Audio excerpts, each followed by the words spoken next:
The cemetery was quieter than Lily expected for Manhattan. She stood behind an oak tree 50 feet from the graves, close enough to see but far enough to stay invisible. 5 days in New York, and this was the first time she had worked up the courage to come here. Her hands shook inside the pockets of her jacket. November wind cut through the thin fabric, but she barely felt it. All her attention focused on the man in the black suit, kneeling in front of 2 headstones. Anthony Ricchetti, her father. He looked older than the photo she had found online. Gray streaked through his dark hair at the temples, silver against black. His shoulders curved forward as he placed white flowers on each grave. Margaritas. Lily recognized them from blurry memories that felt more like dreams than reality. He was crying, not hiding it, not trying to stop.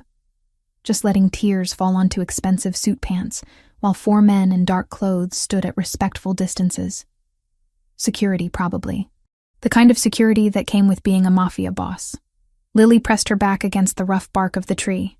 Her chest tightened watching him touch the smaller headstone, the one with her name carved into granite, Lily Marie Ricchetti. Beloved daughter. Gone too soon. She was supposed to be dead.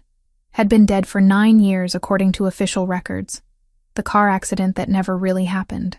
The bodies they never found, because those bodies were living in Tijuana, while everyone searched the Hudson River for corpses that did not exist. Her mother had orchestrated everything.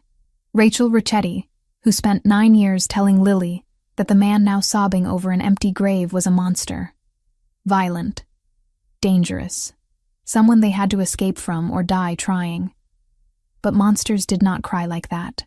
Monsters did not visit graves every single day for 9 years.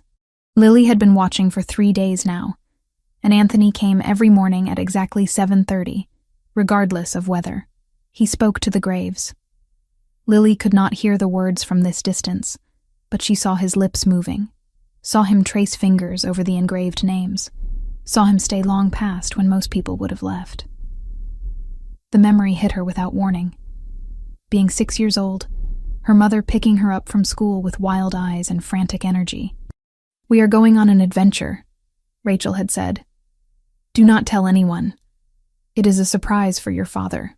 Lily had believed her, had climbed into the car excited for whatever surprise awaited, had not understood when they drove straight out of the city without stopping, had not known that she would not see her father again for nearly a decade.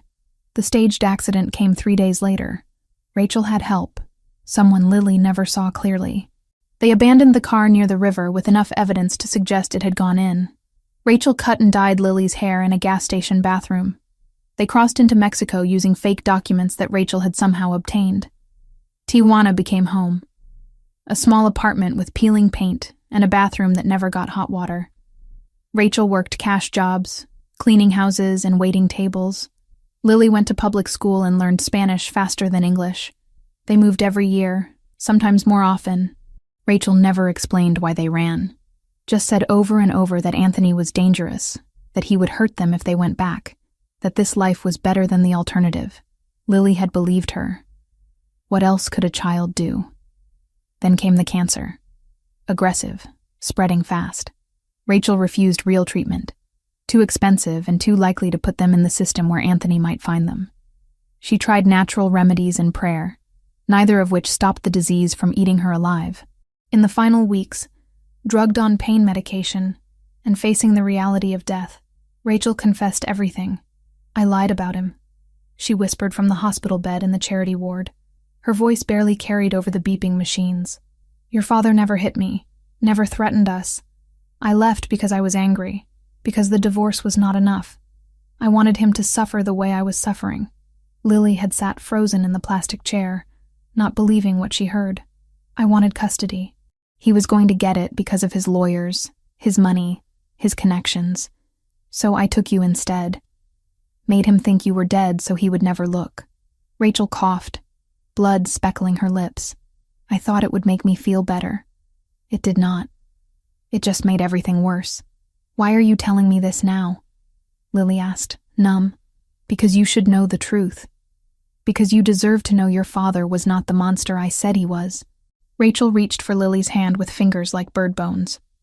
"He is dangerous. That part is true. He runs the organization his father built. But he loved you. Loved you more than anything. Rachel died 2 days later. Lily was 15, alone in a foreign country with barely enough money for a bus ticket north. She cremated her mother using the last of their savings and sat with the ashes in the apartment for a week, trying to decide what to do. The truth had shattered everything she thought she knew. Her entire childhood built on a lie. 9 years stolen because one person could not handle anger and rejection like an adult. Lily made the decision alone. She would go back. She would find her father. She would see if the man Rachel described in those final confessions was real or just another version of the lies. She used the emergency money Rachel had hidden in a coffee can. Money Lily had not known existed until she found the note after the funeral.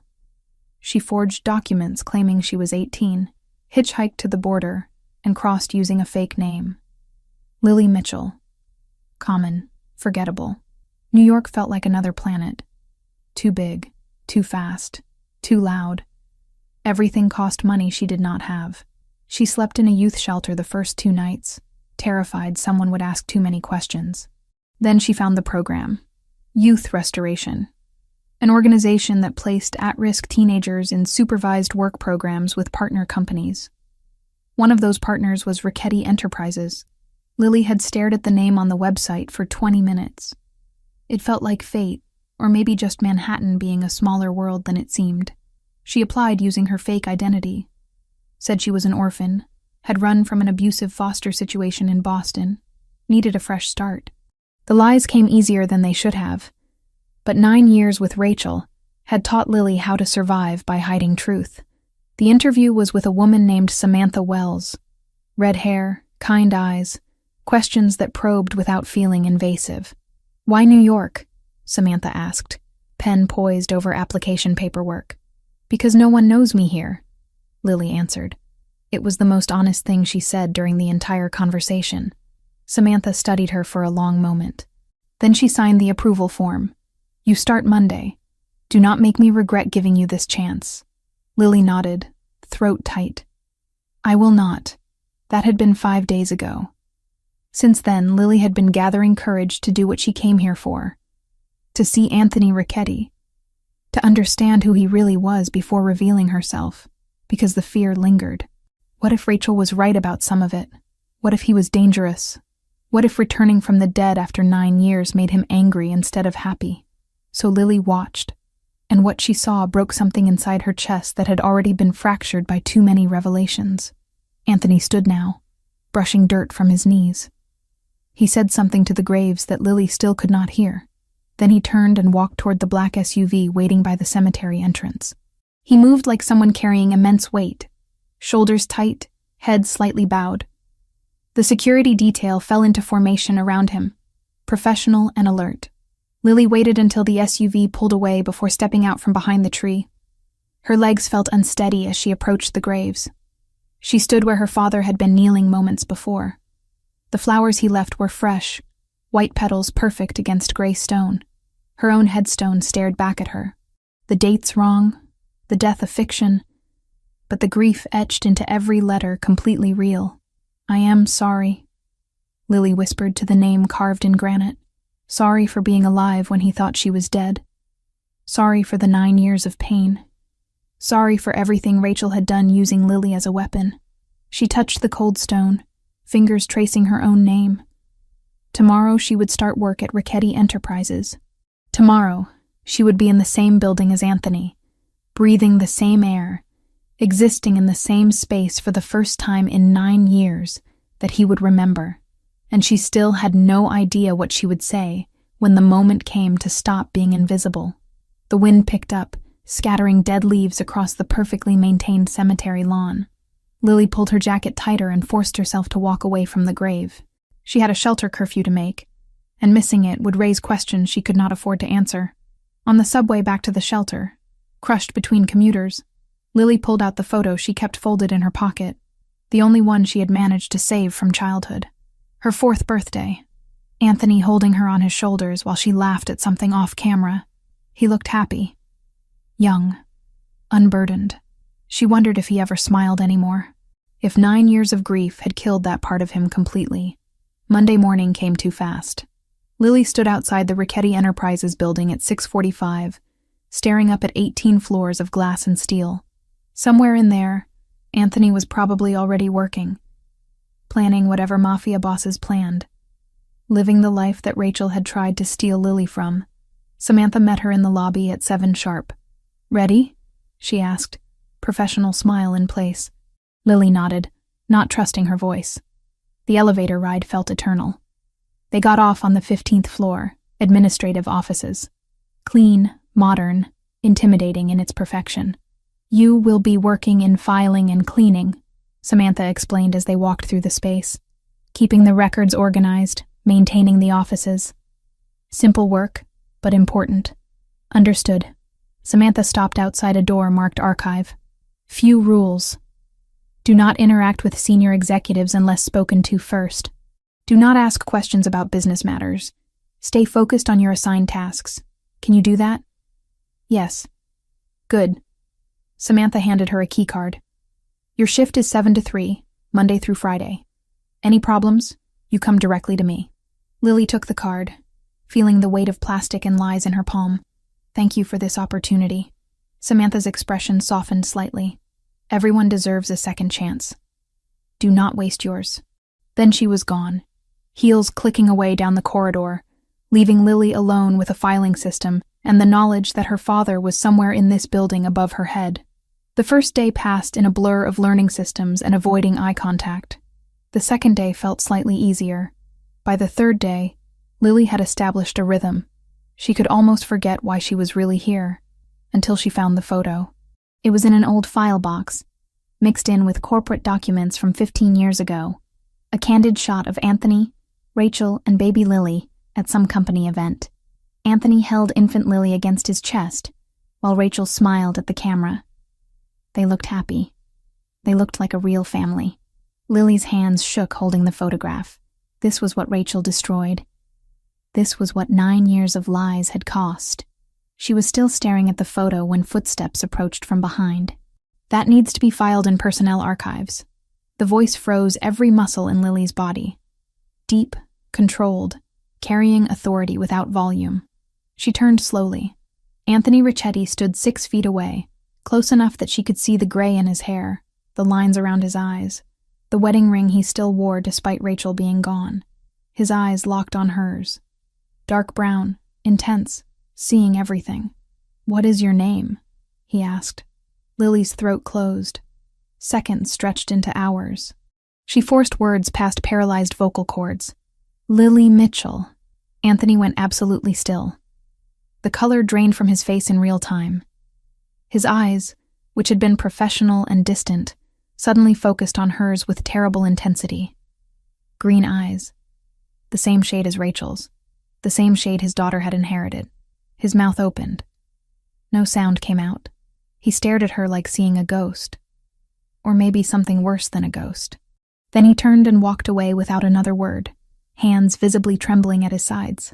Lily stood alone in the archive room, heart hammering, the photograph still clutched in her shaking fingers.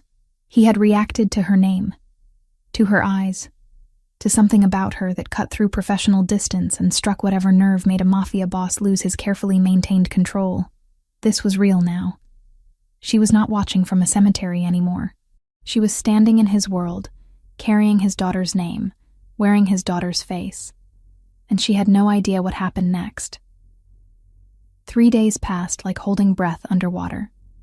Lily kept her head down, organized files that had not been touched in years, and tried to become invisible.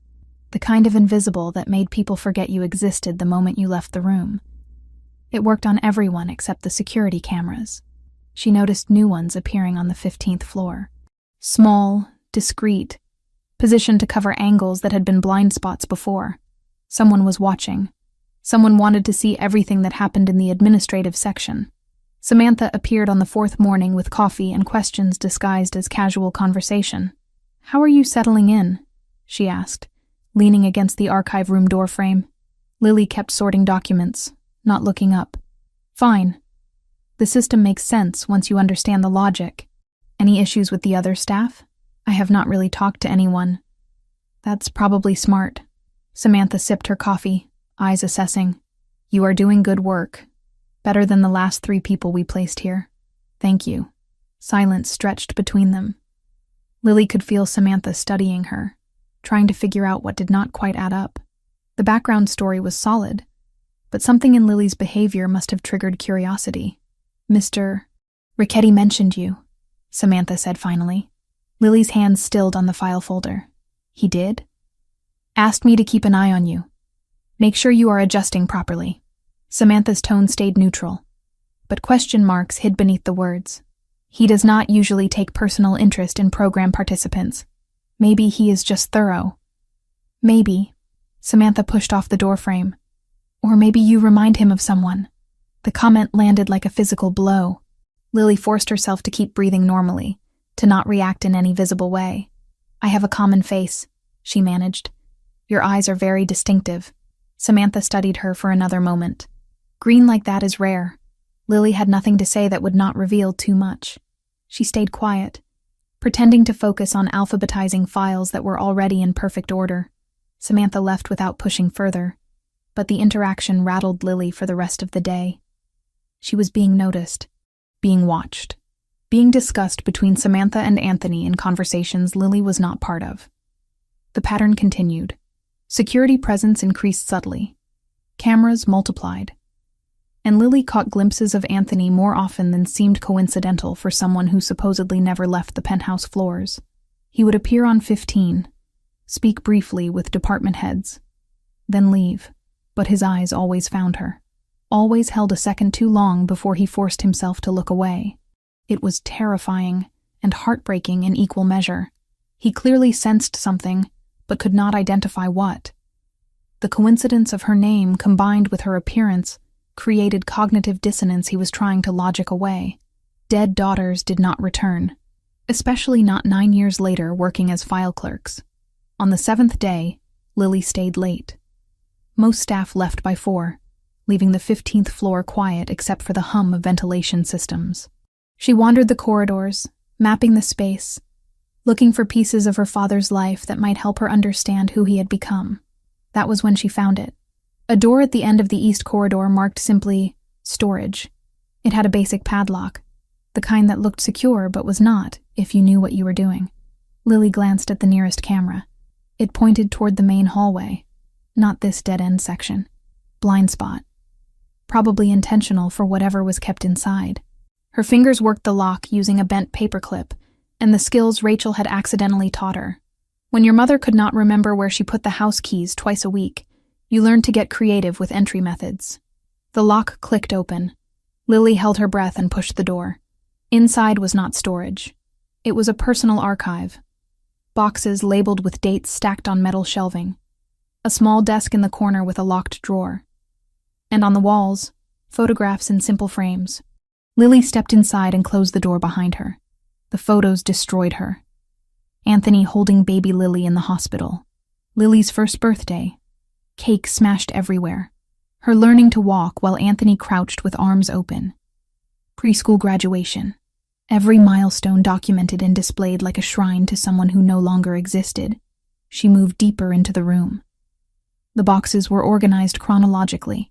She opened one labeled 2016, the year of the disappearance. Inside were Lily's belongings. Her favorite stuffed rabbit. Drawings she made in kindergarten. A jacket she had loved with stars on the sleeves. Baby shoes preserved in tissue paper. Everything carefully packed and saved as if Anthony thought she might come back someday and want these pieces of childhood. Lily's vision blurred. She picked up the rabbit, threadbare and faded, and pressed it against her chest the way she used to when she was small and scared. The fabric still smelled faintly of the lavender detergent Rachel used before everything changed. 9 years. He kept everything for 9 years. Footsteps in the hallway outside jerked Lily back to reality. She quickly returned the rabbit to the box, closed it, and moved toward the door. The footsteps passed without slowing. Security making rounds. She should leave. Should get out before someone noticed the unlocked door. But one more box caught her attention. Labeled simply, Rachel. Lily opened it. Letters. Dozens of them. Written in Anthony's handwriting, never sent.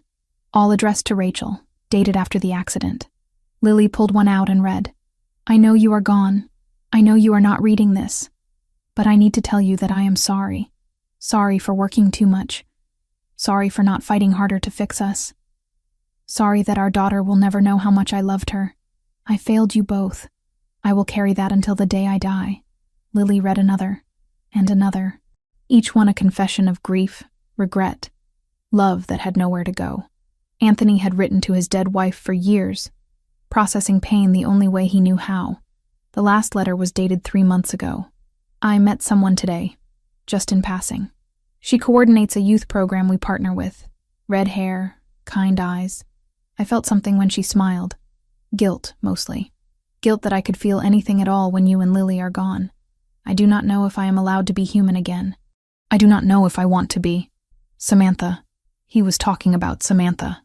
Lily carefully returned the letters to the box and closed the lid. Her hands shook. Her father was beginning to heal, to feel again, and she was about to explode back into his life and shatter whatever fragile piece he had built. She left the room, locked it behind her, and walked quickly toward the elevators. The building felt too small suddenly, walls pressing in. Outside, cold air hit her face. Lily walked without destination, letting her feet carry her through Manhattan streets while her mind spun. What was she doing? What did she think would happen? She had imagined confrontation, answers, maybe even reunion, but watching her father grieve, seeing the depth of what Rachel's lie had cost him, made everything feel impossibly complicated. Revealing herself could heal him, or it could break him completely. Lily was so lost in thought she almost missed the black SUV pulling up beside her. The window rolled down smoothly. "Miss Mitchell." She stopped, heart jumping. A man in a dark suit sat in the back seat. Not Anthony. Someone else, older, with sharp eyes and a face that suggested violence lived close beneath the surface. "Mr. Ricchetti would like to speak with you." "Now?" Lily's voice came out smaller than she intended. Now. It was not a request. Lily understood enough about this world to know that refusing would create problems she could not handle. She got into the SUV. The drive took 15 minutes.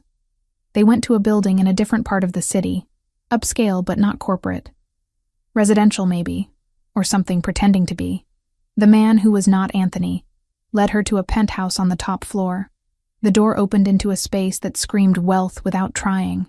Floor-to-ceiling windows showing the city skyline. Furniture that looked expensive because it was. Art on the walls that might have been originals. Anthony stood near the windows, back to the door. He did not turn when Lily entered. "Leave us," he said to the man who brought her. The door closed. Lily and Anthony were alone. Silence stretched. Lily's pulse hammered in her ears. "Do you know who I am?" Anthony asked, still not turning. "Yes.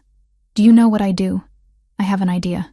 "Then you understand that I could make you disappear, that no one would ask questions, that there would be no consequences." Terror spiked through Lily's nervous system, but underneath it, something else. Curiosity about whether he actually would. "I understand," she managed. Anthony finally turned. His face was unreadable, controlled in a way that felt dangerous. "Why did Samantha Wells place you in my building?" "It was random assignment. Part of the program." "I do not believe in random." He moved closer, each step measured.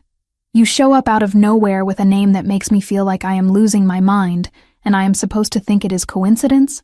Lily held his gaze even though every instinct screamed to look away. "My name is common. I did not choose it to hurt you." That was true. She had chosen it because it was her name, the one thing she refused to change even when everything else was a lie. "Your eyes," Anthony said quietly, stopping a few feet away. "They are the exact shade of green my daughter had. I am sorry. I cannot change my eyes." "No." His jaw tightened. "You cannot." Another silence. Anthony studied her face like a puzzle he could not solve. "How old are you?" 18.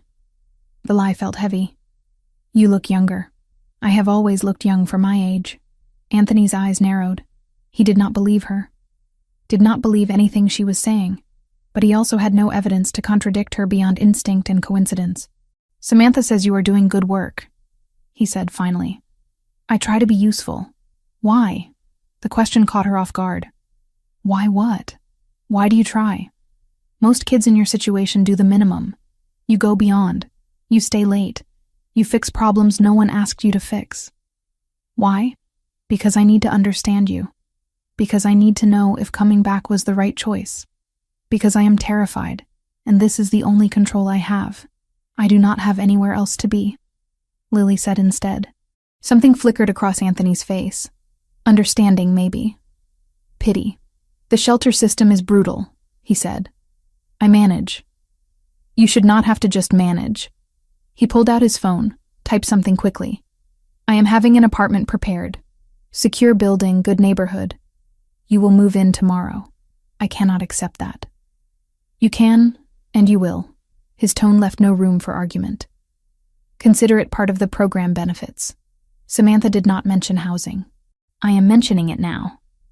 Lily opened her mouth to protest and saw the expression on Anthony's face.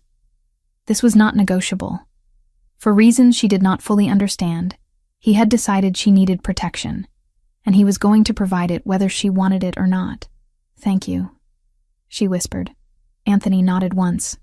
A car will pick you up from the shelter tomorrow at 8. Bring whatever you have. Everything else will be provided. Why are you doing this? The question hung between them. Anthony looked at her for a long moment, something broken and desperate moving behind his carefully controlled expression. Because no child should have to survive alone. The car took Lily back to the shelter in silence.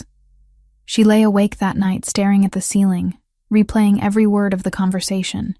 He was helping her, protecting her, responding to her existence with generosity instead of suspicion, and he had absolutely no idea who she really was. The apartment Anthony provided was more than Lily had lived in her entire life. Hardwood floors, actual furniture that was not falling apart, a kitchen with appliances that worked, windows overlooking a street where people walked dogs and carried coffee without looking over their shoulders. It felt wrong, like wearing someone else's skin. Lily spent the first night sitting on the couch, afraid to touch anything. Morning came, and she forced herself to get ready for work, using the shower that had endless hot water and the towels that were softer than any clothing she owned. The week settled into routine. Work from 7 to 3. Learning the filing systems until she could navigate them in her sleep. Watching Anthony appear and disappear like a ghost on the 15th floor. Never speaking directly to her, but always aware of exactly where she was. The locked room called to her. Lily had left it alone after that first intrusion, worried that pushing boundaries would trigger consequences. But the memory of those boxes, those photographs, those pieces of childhood she barely remembered, pulled at her constantly. On Friday evening, after everyone left, Lily stood outside the storage room door. The building was quiet, except for the soft hum of electronics. Security would be making rounds, but she had timed their pattern, 15 minutes between sweeps of this corridor. The lock opened easily under her fingers. Muscle memory from years of necessity. Inside, nothing had changed. The boxes still sat on their shelves. The photographs still lined the walls. But this time Lily noticed the DVDs. Dozens of them, labeled with dates and events. She picked one at random. Lily, age 3, pizza making. A television and DVD player sat on the desk in the corner. Someone came here to watch these, recently, based on the lack of dust. Lily inserted the disc and pressed play. The screen flickered to life. A kitchen she barely recognized. Bright, clean, full of afternoon sunlight. And there, small enough to need a step stool, stood a little girl with dark curls and a white apron that dragged on the floor. Lily's breath caught. That was her. Actually her.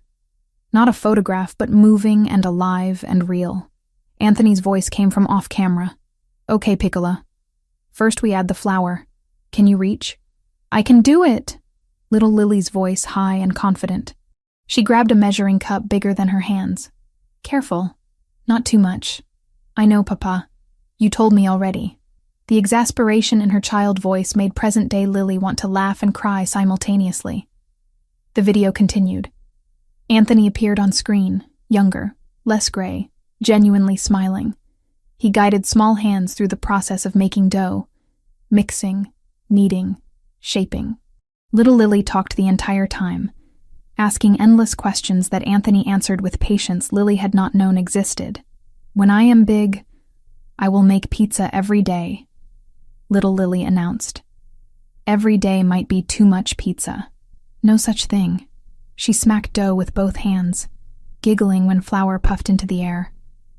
Anthony laughed. Actually laughed.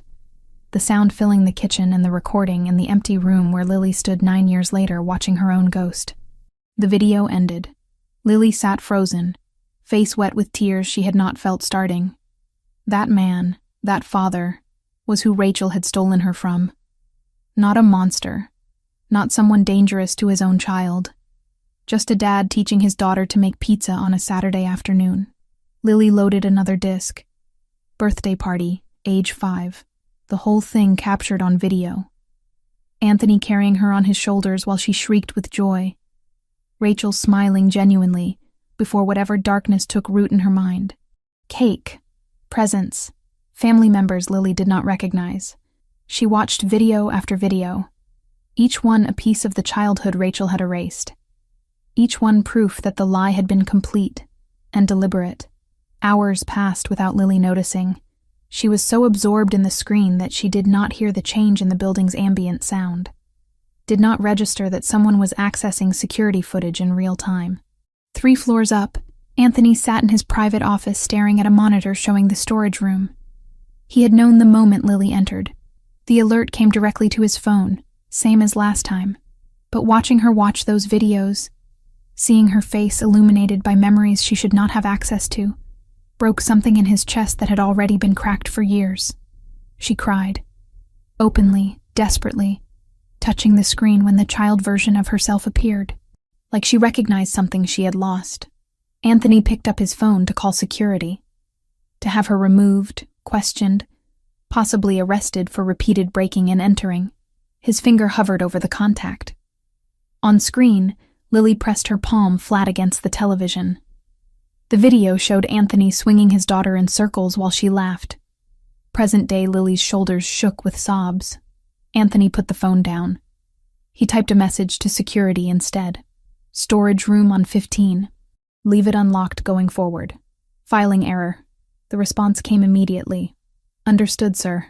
Anthony turned off the monitor. He did not want to watch anymore. Did not want to see this girl who was not his daughter grieving for a childhood that was not hers to mourn. Except something about the way she touched that screen, the way she whispered words he could not hear, made his certainty waver. He pushed the thought away violently. His daughter was dead. 9 years dead.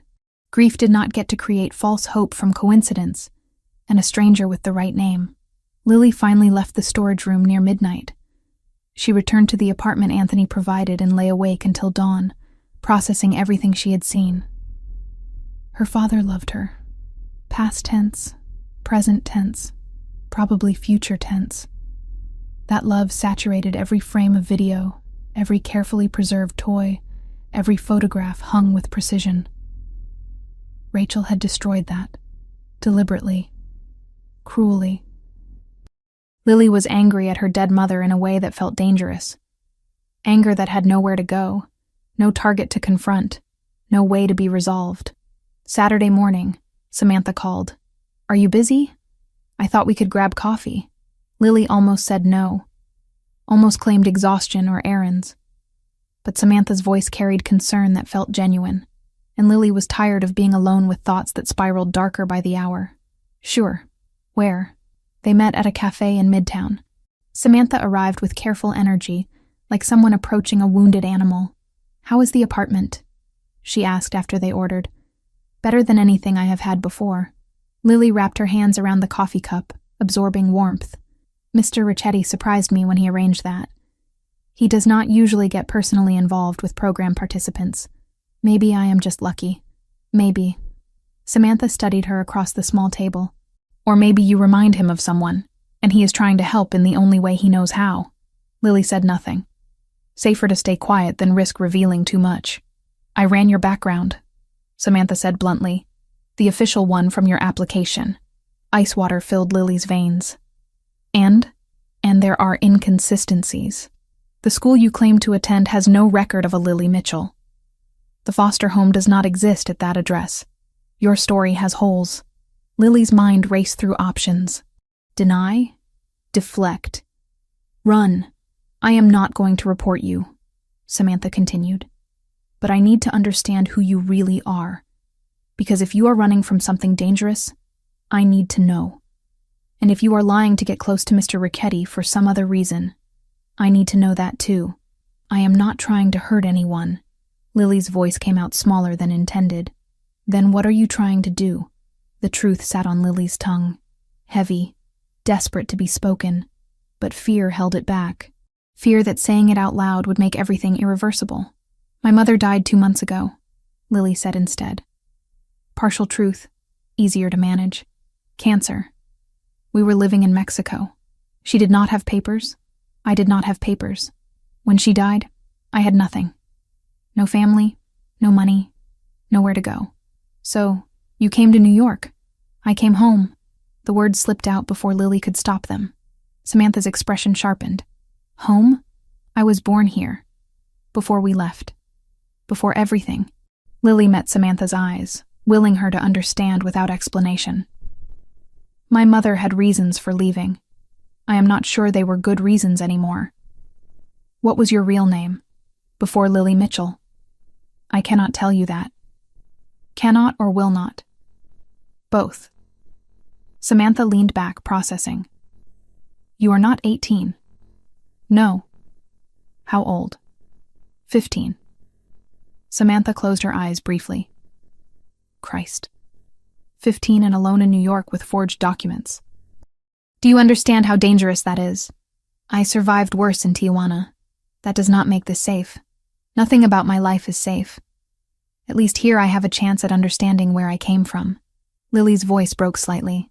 At understanding who I was supposed to be, before my mother took that away. Silence settled between them. Other cafe patrons talked and laughed, oblivious to the confession happening at the corner table. I am not going to turn you in, Samantha said finally. But you need to be careful. If Anthony finds out you have been lying, that you broke into his personal storage, that you are not who you claim to be, he will make me disappear. Lily finished the sentence calmly. He will consider it. That man protects what is his with terrifying efficiency. And right now, for reasons I do not fully understand, he considers you under his protection. If he thinks you betrayed that, the response will not be gentle. I am not betraying anything. I am just trying to survive. By lying to a mafia boss. Samantha's tone carried no judgment, just statement of fact. By trying to find home in the only place that ever felt like one. Even if I barely remember it. Samantha paid for the coffee and stood. Be careful, Lily. Whatever your real name is, whatever you are really doing here, be extremely careful. Some truths are more dangerous than lies. They parted on the street. Lily walked back to the apartment feeling more exposed than before, but also strangely lighter. Samantha knew she was lying, but Samantha was not turning her in.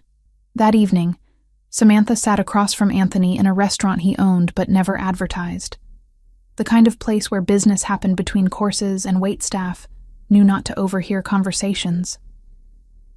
Thank you for making time, Samantha said, nervous in a way she rarely felt. You said it was about the program.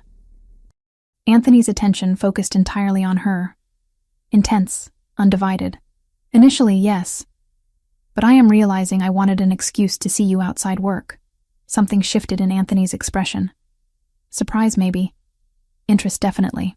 I am not good company lately, he said.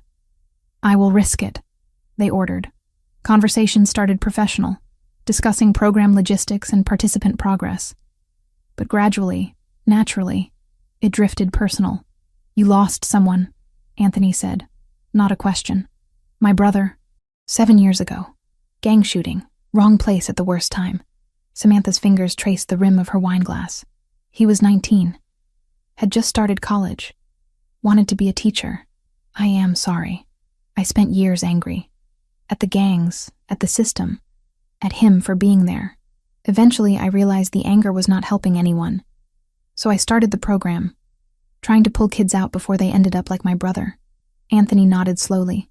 Grief makes us do strange things. You understand that better than I wish I did. He stared at his untouched drink. My wife and daughter died 9 years ago. Car accident. Bodies never recovered, but they are gone. Have been gone. I visit their graves every morning. Have for 9 years straight. People think that is strange. People do not understand loss until it happens to them. No, they do not. Anthony looked up, meeting her eyes. You are the first person in years who has not treated me like I am broken because I still mourn. You are not broken. You are grieving. Those are different things. Are they? Yes. Samantha reached across the table, touched his hand briefly. Broken suggests something that cannot be fixed. Grieving just means you love deeply. That is not a flaw. Anthony's expression cracked slightly, vulnerability showing through carefully maintained armor. I do not know how to stop, he admitted quietly. Do not know how to move forward when they are still everywhere I look. Maybe you are not supposed to stop completely. Maybe you just learn to carry it differently. They talked for hours. About loss, about guilt, about the impossible weight of continuing when part of you died with the people you could not save. When Anthony walked Samantha to her car, he seemed lighter, less burdened. Thank you, he said. For dinner? For seeing me. Not the reputation or the fear. Just me. Samantha smiled. Same to you. She drove away feeling the beginning of something she had not expected. Connection with someone who understood darkness without being consumed by it. Anthony returned to his penthouse and stood at the windows overlooking the city. For the first time in 9 years, the thought of tomorrow did not feel entirely like punishment. Somewhere across Manhattan, Lily lay in an apartment she did not deserve, thinking about videos of a father who loved her and a mother who destroyed everything for reasons that would never make sense. 3 people, 3 different perspectives, orbiting the same truth that none of them could see yet. 10 days into working at Richetti Enterprises, Lily had almost convinced herself that she could maintain the careful balance indefinitely. Keep her head down, do her job, observe Anthony from a safe distance while deciding how and when to reveal the truth. That illusion shattered on a Tuesday afternoon. Samantha had hired a private investigator the week before. Not through official channels, just a quiet inquiry into the background of Lily Mitchell. The inconsistencies bothered her too much to ignore, and if the girl was running from something dangerous, Samantha needed to know what. The investigator was thorough. He checked school records, foster system databases, immigration logs. Most of it came back empty, which was suspicious on its own. But one search returned something that made him call Samantha immediately. I found a Rachel Richetti in the immigration records, he said. Crossed from Mexico into Texas 5 days before your Lily Mitchell showed up in New York. Had a minor dependent with her. Samantha felt her stomach drop. When did Rachel Richetti die? Officially? 9 years ago. But these records are recent. Someone using that name crossed the border 2 months ago. Send me everything you have. The files arrived within the hour. Samantha stared at the documentation, mind racing through implications. Rachel Richetti was supposed to be dead. Anthony's wife, gone in the accident that also took his daughter. But if someone using that name crossed the border with a child, and days later, a 15-year-old girl with green eyes and the name Lily appeared in a program partnered with Anthony's company, Samantha grabbed her phone to call Anthony, then stopped. She needed to talk to Lily first, needed to understand what was happening before involving anyone else. What Samantha did not know was that the investigator had an employee, a young man who handled filing and copied documents for clients, a young man who also happened to be on the payroll of the Albanian Mafia, feeding them information about anyone investigating connections to their rivals. When he saw the name Richetti cross his desk, he photographed everything and sent it directly to his other employer. The Albanians had been watching the youth restoration program for months. It was perfect for their purposes. Anthony Richetti protected those kids, which meant they were leverage, potential targets, ways to hurt a man who was otherwise nearly untouchable. But this was something else entirely. If Anthony Richetti's supposedly dead daughter was actually alive and working in his building without his knowledge, That was information worth its weight in gold. They decided to investigate directly. Lily left work at 3, same as always. She walked the 6 blocks to the subway, lost in thought about the videos she had watched the night before. Another hour spent in that storage room. Another hour of seeing the father Rachel had stolen from her. She did not notice the man following her.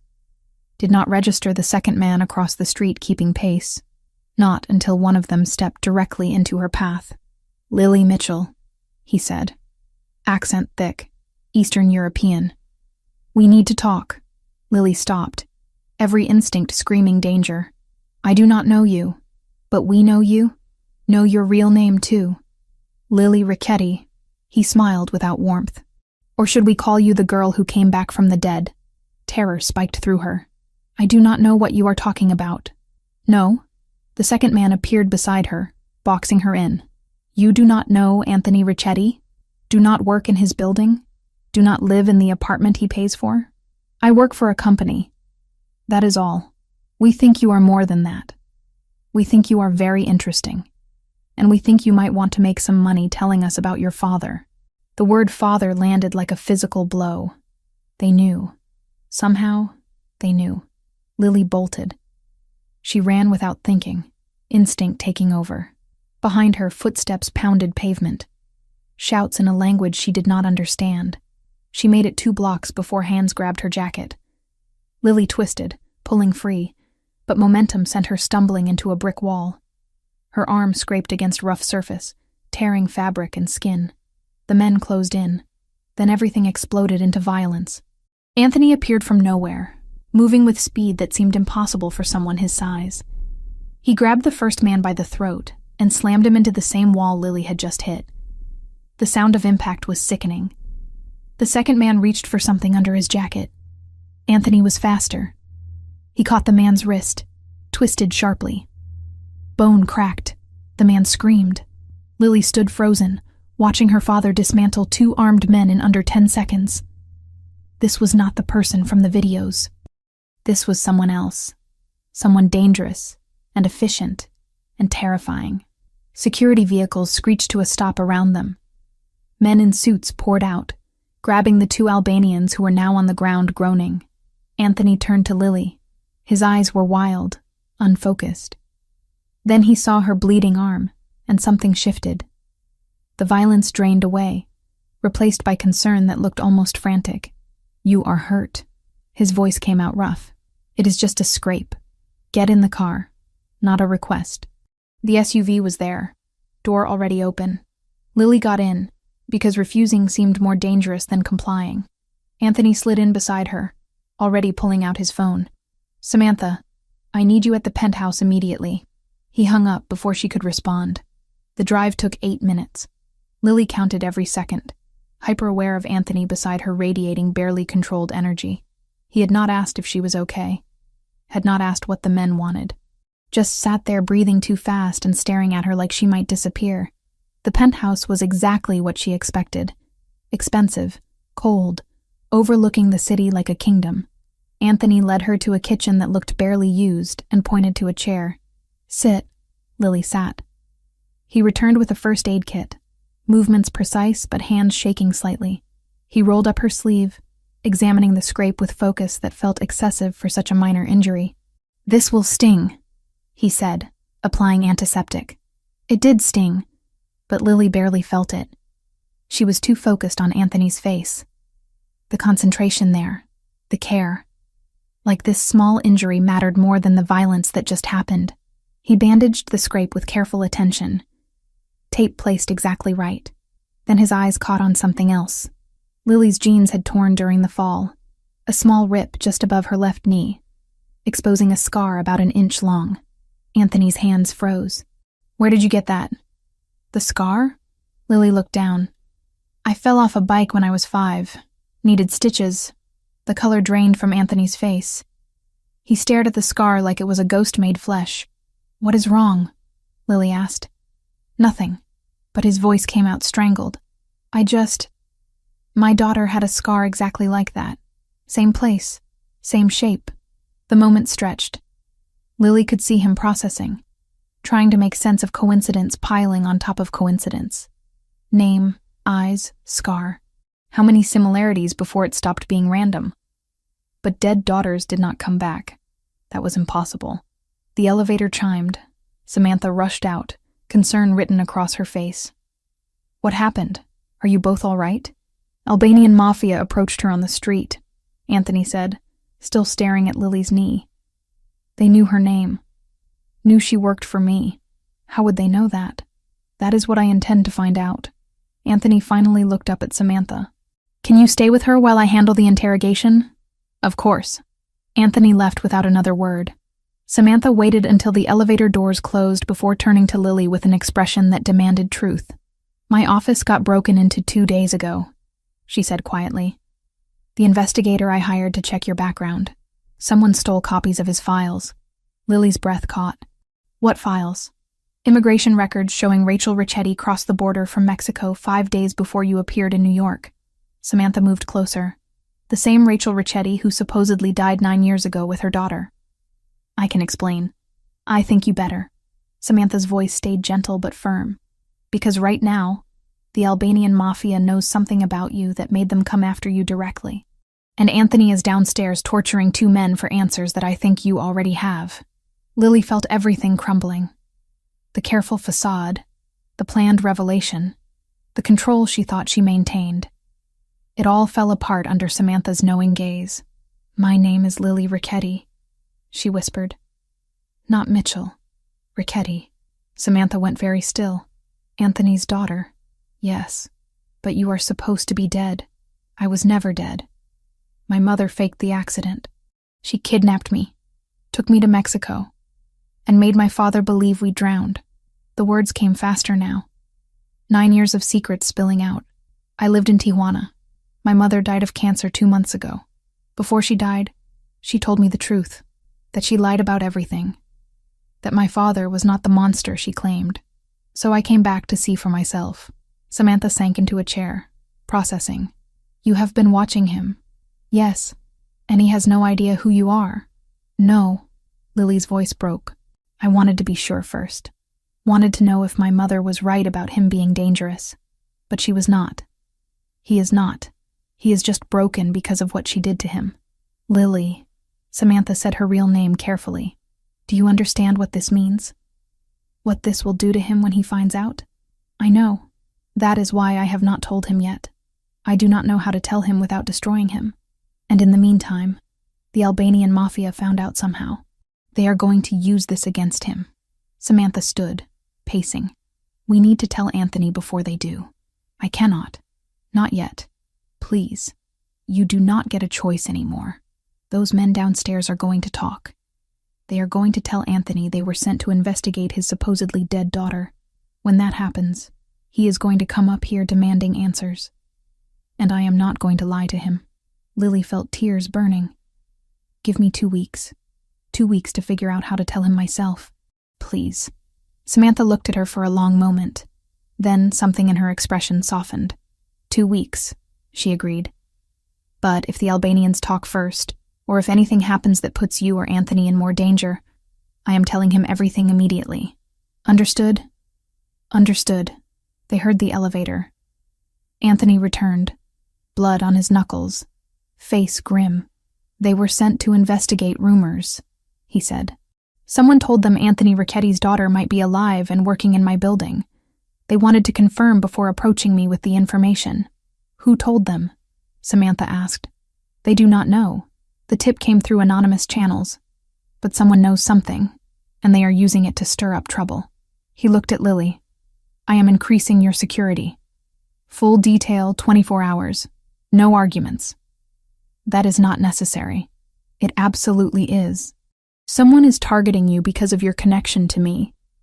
That makes you my responsibility. Lily wanted to scream that she was more than a responsibility. She was his daughter, his supposedly dead daughter standing right in front of him bleeding from a scrape he had bandaged with shaking hands. But she stayed silent, because Samantha was right. The truth was coming whether she was ready or not, and when it did, nothing would ever be the same again. After the attack, after Anthony's hands stopped shaking from bandaging Lily's arm, after he left to interrogate the men who had grabbed her, Samantha stood alone with the girl in the penthouse and felt the weight of everything unsaid pressing down like physical force. "We need to talk," Samantha said quietly. "Now." Lily nodded, face pale. She looked younger than 15 in that moment. Looked like exactly what she was, a child playing a dangerous game with rules she did not fully understand. "I have evidence," Samantha continued, voice measured but firm. "Immigration records showing Rachel Ricchetti crossed from Mexico 5 days before you appeared. The investigator I hired found them before someone broke into his office and stole copies." Lily's breath hitched. "The Albanians. Probably. Which means they know something or suspect something, and that makes you a liability Anthony cannot afford." Samantha moved closer. "So I'm going to ask you one time, and you are going to tell me the truth. Who are you really?" The question hung between them. Lily's eyes filled with tears she had been holding back for weeks. "My name is Lily Ricchetti," she whispered. "Not Mitchell. Ricchetti." Samantha had suspected, had pieced it together from fragments. But hearing it spoken aloud still felt like the ground dropping away. His daughter. Yes, the one who supposedly died 9 years ago. I never died. My mother faked the accident. She took me to Mexico and told me he was dangerous, that he would hurt us if we came back. I believed her until she died of cancer 2 months ago and confessed it was all lies. The words spilled out faster now, desperate. She said he loved me, that she did this out of anger, not fear. So I came back to see if it was true. Samantha sank into the nearest chair, processing. 9 years. Anthony had mourned for 9 years, visited graves every morning for 9 years, kept videos and clothes and memories for 9 years, all while his daughter lived. "Does he know?" she asked, though she already knew the answer. "No." I wanted to be sure first. Wanted to see who he really was before I told him. Lily's voice broke. "I thought I had time. I thought I could just watch and decide. But now the Albanians know and everything is falling apart. You should have told him immediately. I was afraid. What if my mother was right about some of it? What if he was dangerous to me specifically? So you lied instead. Used a fake name, worked in his building.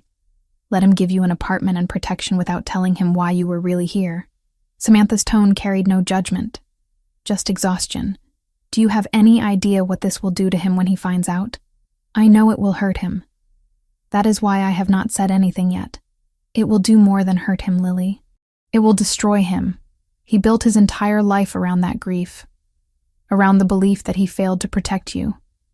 And now you are here, alive, and he does not know." Lily wiped at her eyes. "What do I do?" Samantha thought about Anthony downstairs, probably breaking bones to get answers from men who knew a fraction of what she now knew. Thought about the way he had frozen when he saw Lily's scar, the way his hands shook bandaging a simple scrape. "You tell him," Samantha said finally. "But not today. Not while he is in interrogation mode, and you are still shaking from being grabbed on the street. Then when? I will give you 2 weeks, 14 days to prepare yourself, to figure out how to say it. But if the Albanians move again, or if I think he is about to find out some other way, the deal ends. I tell him everything immediately. Why are you helping me? Because you are a child who got caught up in an adult's terrible choices. And because he deserves to hear this from you, not from me or from enemies trying to use it as leverage." Samantha stood. "But understand this clearly. If you run, if you disappear, if you do anything that makes this worse, I will tell him everything. Are we clear?" "Yes. Say it." "I understand. 2 weeks. Then I tell him myself or you do it for me." "Good." Footsteps approached from the hallway. Anthony returned, blood on his knuckles from interrogation that had clearly been less conversation and more violence. "They talked," he said, voice flat. "The Albanians were sent to investigate rumors. Someone told them Anthony Ricchetti's dead daughter might be alive and working in my building. They wanted to confirm before approaching me directly." "Who told them?" Samantha asked, though she already suspected the answer involved her investigator's office. "They do not know. Anonymous tip through their network. But someone is feeding information, which means someone either knows or suspects something." His eyes moved to Lily, "which makes you dangerous to have around. Not because of who you are, but because of what people think you might be. Lily said nothing. Could not say anything without revealing everything. I am increasing security, Anthony continued. Full detail, rotating shifts, 24-hour coverage. You do not leave that apartment without 2 men minimum. You do not go anywhere I have not approved first. Understood?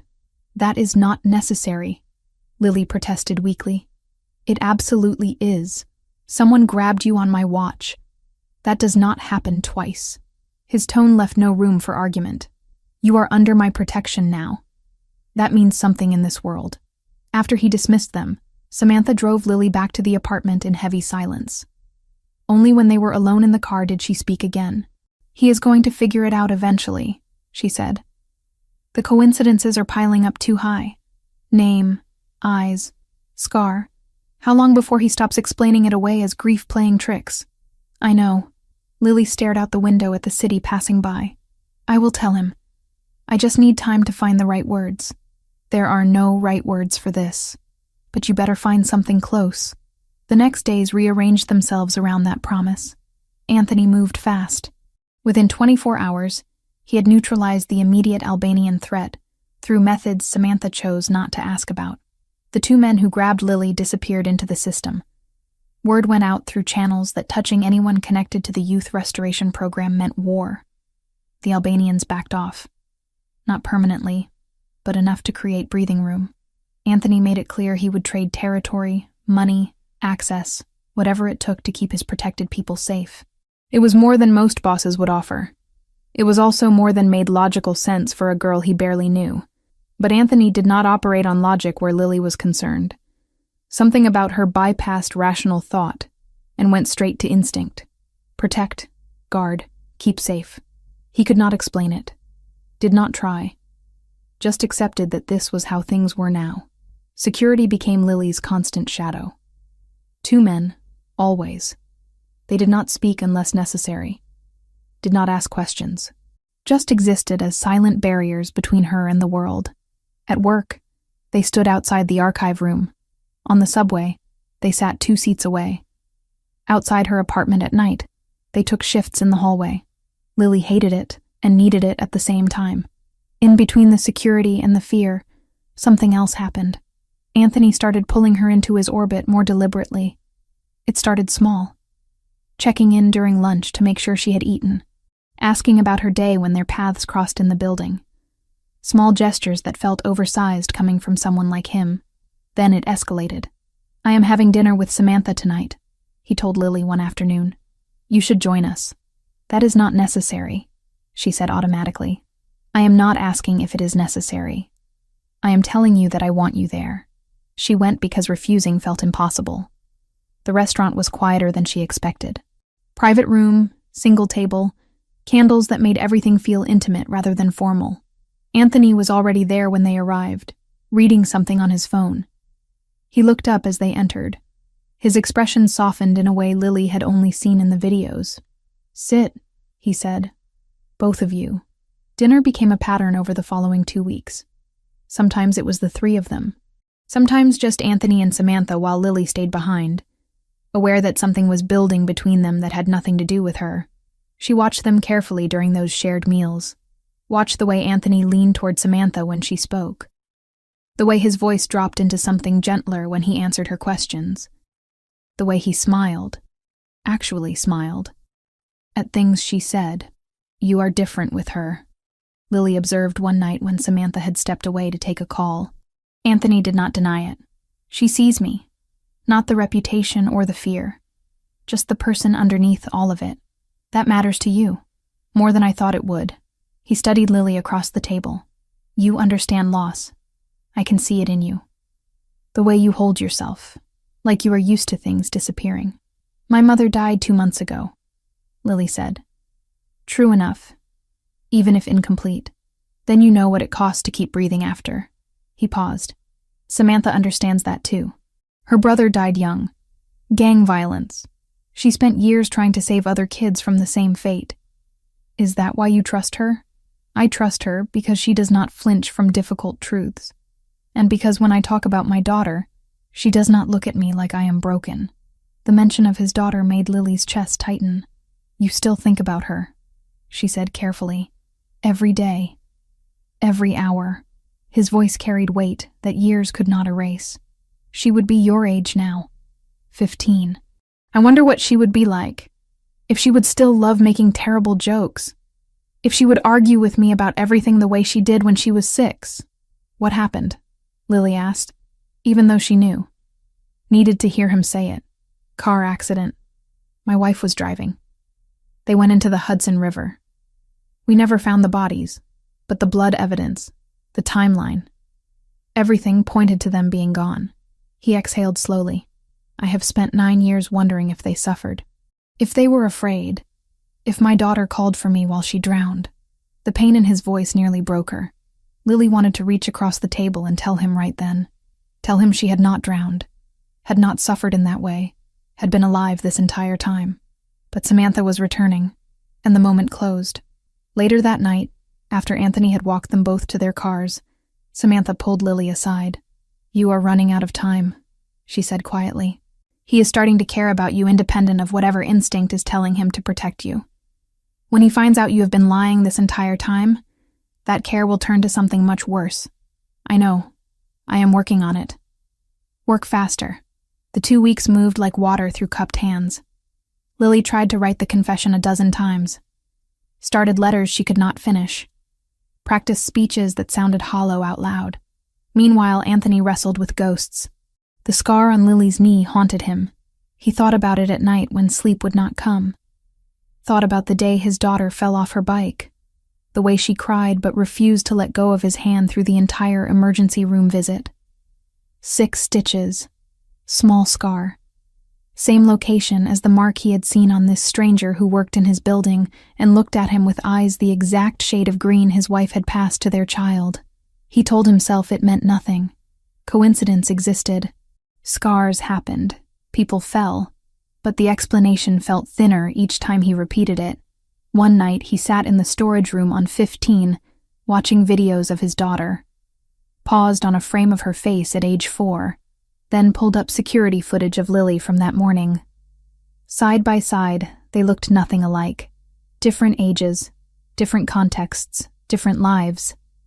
But the tilt of her head when she was thinking, the way her mouth curved when she was trying not to smile, the exact arch of her eyebrows when she concentrated. He closed both screens and poured a drink he did not finish. She is dead, he said aloud to the empty room. This is grief. Nothing more. The room did not answer. While Anthony fought with himself, Samantha found herself pulled deeper into his life. Their dinners became longer. Their conversations drifted from work to personal territory more often. He told her about his parents, about the restaurant his father had run as a front for other business, about his mother who pretended not to know the details as long as her husband came home each night. Did you ever want something different? Samantha asked one evening. When Lily was born, yes. I thought about leaving, taking them somewhere quiet. But this life does not let go easily. There are always obligations. He looked at her with something raw, showing through the usual control. If I had known what staying would cost, I would have burned it all down myself. You loved them that much. I love them that much, he corrected. Present tense. That does not end. Does it get easier? Some days it feels like a scar that has healed over. Still there, but not actively hurting. Other days it is as fresh as the first morning. No pattern. No warning. You just wake up and it is there again. Samantha reached across the table, touched his hand briefly. You are allowed to feel things again. To want things that are not just about surviving. Am I? Yes. He looked at their hands, his larger and scarred from years of violence, hers smaller and steadier. He did not pull away. I am not good at this, he admitted quietly. At being anything other than what I am. I am not asking you to be different. I am asking you to let someone in. The last time I did that, I lost everything. And if you never do it again, you lose anyway. Just slower. The truth of it settled between them. Anthony lifted her hand to his lips, kissed her knuckles with reverence that felt almost sacred. Thank you, he said. For what? For not giving up on the idea that I might still be human underneath all of this. Samantha drove home that night with the ghost of his kiss still on her skin, and the weight of Lily's secret heavy in her chest. She texted Lily when she got inside. "Time is almost up. Have you decided how you are going to tell him?" The response came back quickly. "Yes, I am writing it down. Everything. He will read it, and then I will be there to answer whatever questions he has." "When?" "End of this week, before the 2 weeks are up." "Good. Because I do not think I can keep this from him much longer. He is starting to ask questions I cannot answer without lying directly to his face. I know. Thank you for giving me this time. Do not thank me yet. This is going to get much worse before it gets better." Lily read the text and knew Samantha was right. But worse was coming regardless. At least this way, she controlled the timing. She pulled out a blank page and began to write. The story started where all stories start, at the beginning. And this time she did not stop until every word was on paper. Saturday arrived cold and clear. Lily dressed carefully, choosing jeans and a sweater that would not draw attention. She braided her hair because leaving it down felt too vulnerable for what she was about to do. The SUV picked her up at noon. Samantha was already inside, expression carefully neutral. Anthony sat in front, speaking quietly into his phone in Italian. He hung up as the vehicle pulled into traffic. "We will be there in 40 minutes, he said without turning around. "The house is empty today. My cousin is out of town." Lily watched the city give way to suburbs, then to spaces between properties that suggested wealth existed here in acres rather than square footage. When they finally turned down a private drive, her breath caught. She remembered this. Not clearly, not with adult precision, but in fragments. The iron gate, the long driveway lined with trees, the house itself, brick and stone, and windows that reflected sky. They parked in front. Anthony got out first, waited for them to follow. "It has been in the family for 30 years, he said. "My father bought it when the business became successful. I lived here with Rachel and Lily before things fell apart." He said his daughter's name without flinching, but Lily saw the tightness around his eyes. They walked to the door. Inside, the house was preserved in a way that suggested someone cared about its history. Furniture that looked original, photographs on walls, rugs that had been there for decades. Anthony moved through the space like a ghost revisiting old haunts. He pointed out rooms with sparse description. Living room, dining area, kitchen where Rachel tried to teach me to cook and gave up after I burned pasta 3 times. Lily followed, heart pounding. She recognized pieces, the curve of the staircase, the chandelier in the entryway that caught light in specific patterns. Then Anthony stopped at a closed door on the 2nd floor. This was her room, he said quietly. "Lily's. My cousin kept it mostly the same. Said it felt wrong to change it." He opened the door. Lily stepped inside and felt time collapse. The room was smaller than she remembered, but everything else was exactly right. The bed with its canopy. The bookshelf filled with picture books she had loved. The toy chest in the corner still holding stuffed animals. And the walls. The walls were covered in glow-in-the-dark stars that she knew from memory would light up when the door closed. She moved to the window without thinking. Looked out at the backyard where she had learned to ride a bike, where she had fallen and torn open her knee. "The lamp," she said suddenly, voice shaking. "The lamp on the nightstand. It is shaped like a crescent moon." Anthony went very still behind her. "How do you know that? You cannot see it from that angle." Lily turned. The lamp sat on the far side of the bed, blocked by the canopy frame from where she stood. Her mind raced for explanation. "I saw a photo in the office when I was filing. There are no photos of this room in the office files." Silence crashed between them.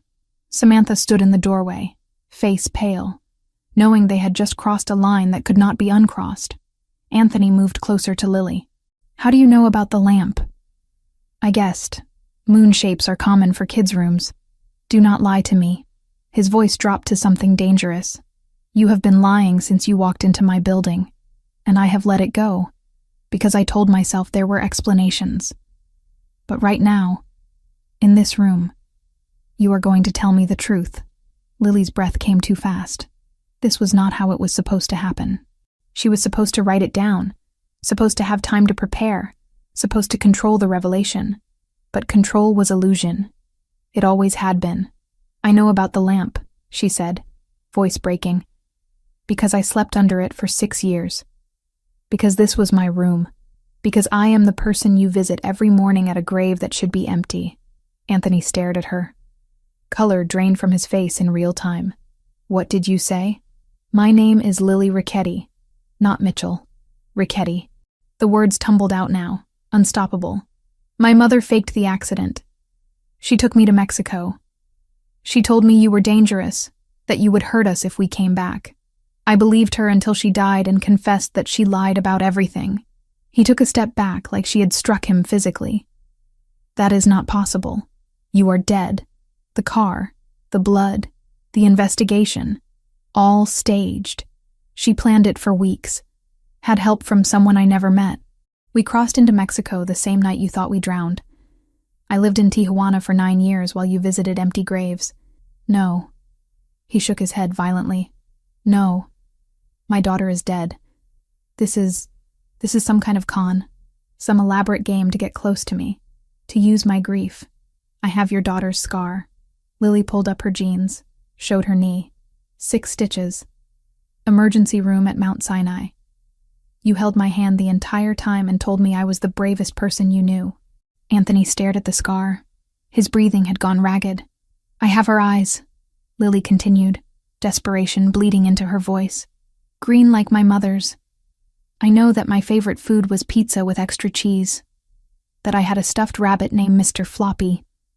That you used to read me Greek mythology before bed, because I said the gods were cooler than princesses. Anyone could learn those things, research them, find them in records. The video, Lily said. The one where I am 3 years old and you are teaching me to make pizza dough. I tell you there is no such thing as too much pizza, and you laugh. Actually laugh. That video is in a storage room on 15, in a box you do not let anyone touch. How would I know that if I was not her? The last piece hit him like a bullet.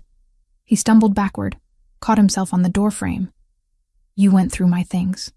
I needed to know if you were the man in those videos or the man my mother described. I needed to see if you had loved me or if that was a lie too. Get out! His voice came out strangled. Anthony? Samantha started. Both of you. Get out. Now. Please, Lily begged. Please let me explain. Let me tell you everything that happened. Why I came back. Why I did not tell you immediately. I said get out. The roar filled the entire house. Lily flinched.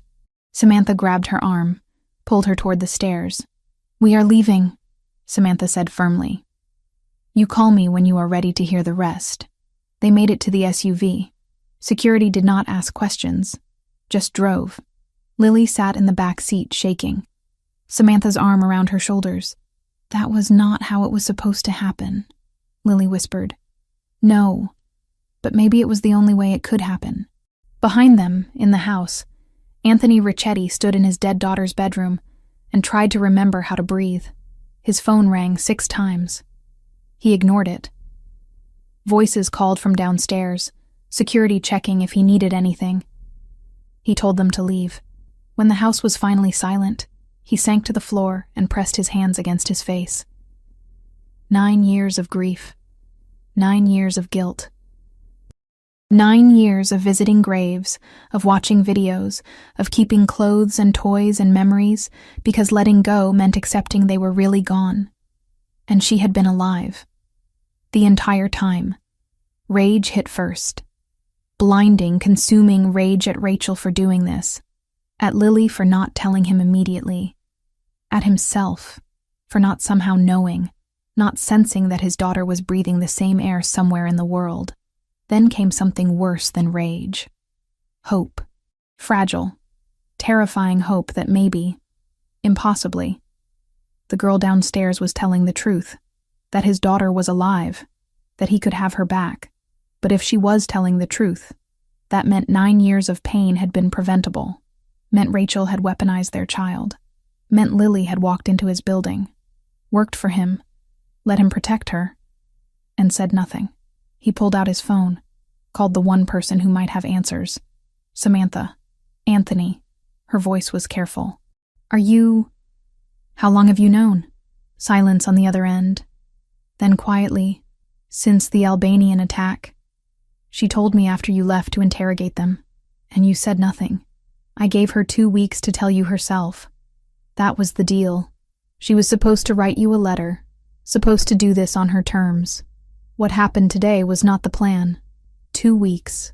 You have known for 2 weeks that my supposedly dead daughter was alive and you said nothing. She was terrified, Anthony. 15 years old. Told her entire life that you were dangerous. Suddenly alone in a city that is not safe for someone like her. She needed time to be sure. Sure of what? That you were not the man her mother described. That telling you would not put her in more danger. I would never... His voice broke. I would never hurt her. She is my daughter. She knows that now. But she did not know it when she arrived. All she had was 9 years of lies and a dead mother's confession. Samantha's voice softened. She came back because she wanted to find you. Because she hoped Rachel was wrong. Give her a chance to explain the rest. Anthony sat in his daughter's room, surrounded by the childhood Rachel had stolen, and tried to process the impossible. His daughter was alive. Everything else, all the anger and betrayal and confusion, would have to wait, because underneath it all, beneath every other feeling, was the one truth that mattered. His daughter was alive. He did not know how long he sat there. Minutes or hours. Time had stopped meaning anything. Finally he stood, walked downstairs, got into the SUV that had been waiting. "Where to, sir?" the driver asked. "The cemetery." He stood at the graves alone, the 2 headstones that had defined his existence for 9 years. One for Rachel, one for Lily, both lies carved into permanent stone. "You did this," he said to Rachel's grave. "You took her from me, made me think she was dead. Let me suffer for 9 years when she was alive." The stone offered no answers. He turned to Lily's grave, touched the name carved there.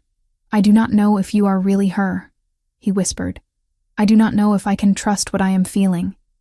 But if you really are my Lily, I need to know everything. I need to understand how we lost 9 years." The city noise faded into background static. He stayed until his phone rang with a call he could not ignore. When he finally left, he did not look back at the graves, could not bear to see his daughter's name on stone that should never have existed. He had decisions to make, questions to ask, a truth to verify beyond what his heart desperately wanted to believe.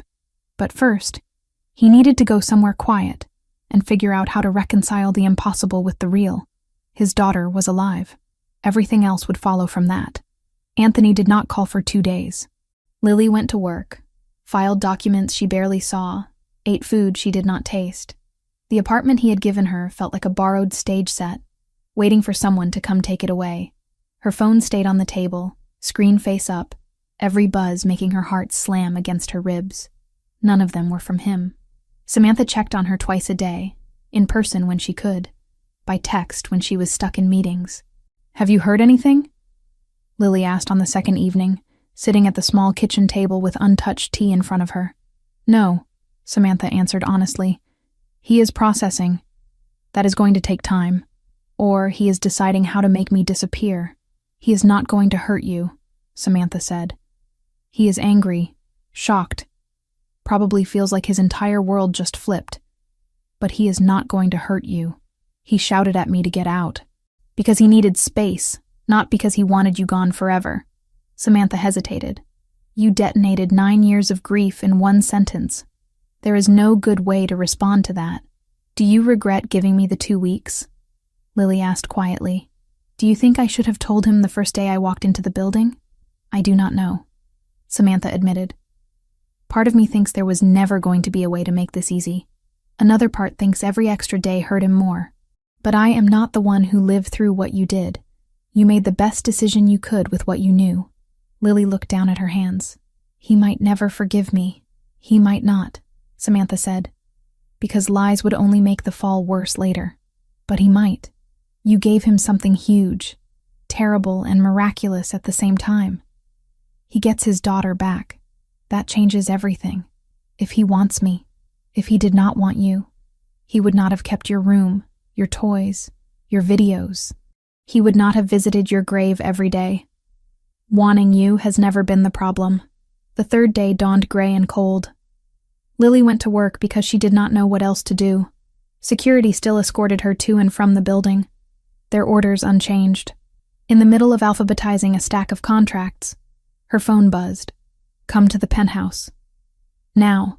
No name. Did not need one. Her legs felt oddly numb on the elevator ride. When the doors opened into the penthouse, she half expected to see the room filled with people. Lawyers, priests, maybe a firing squad. It was just Anthony. He stood near the floor-to-ceiling windows, hands in his pockets, shoulders rigid.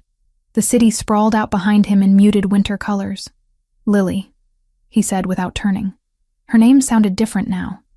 Heavier. Real. She stepped inside. The elevator doors slid shut behind her with a soft hiss that felt far too loud. Sit, he said. She did not. I would rather stand. He took a slow breath, like he was counting to 10.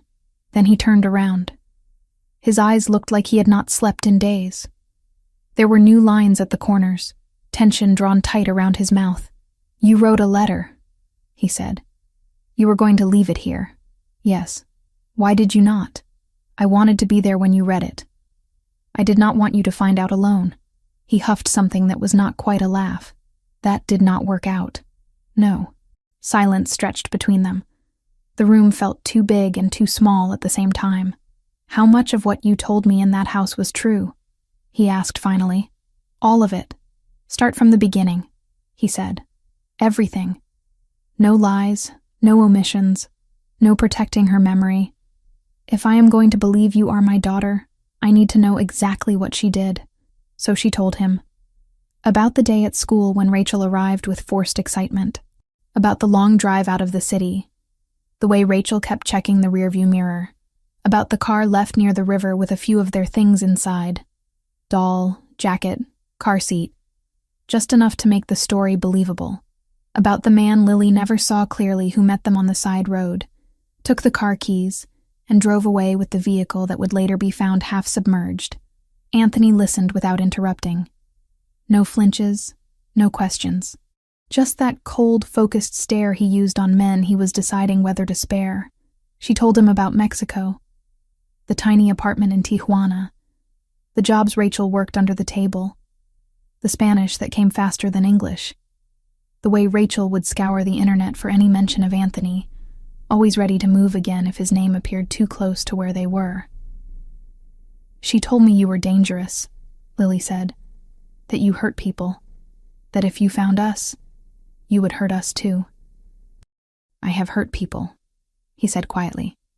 Many, but never you. Never her. I know that now. Her throat tightened. I did not then.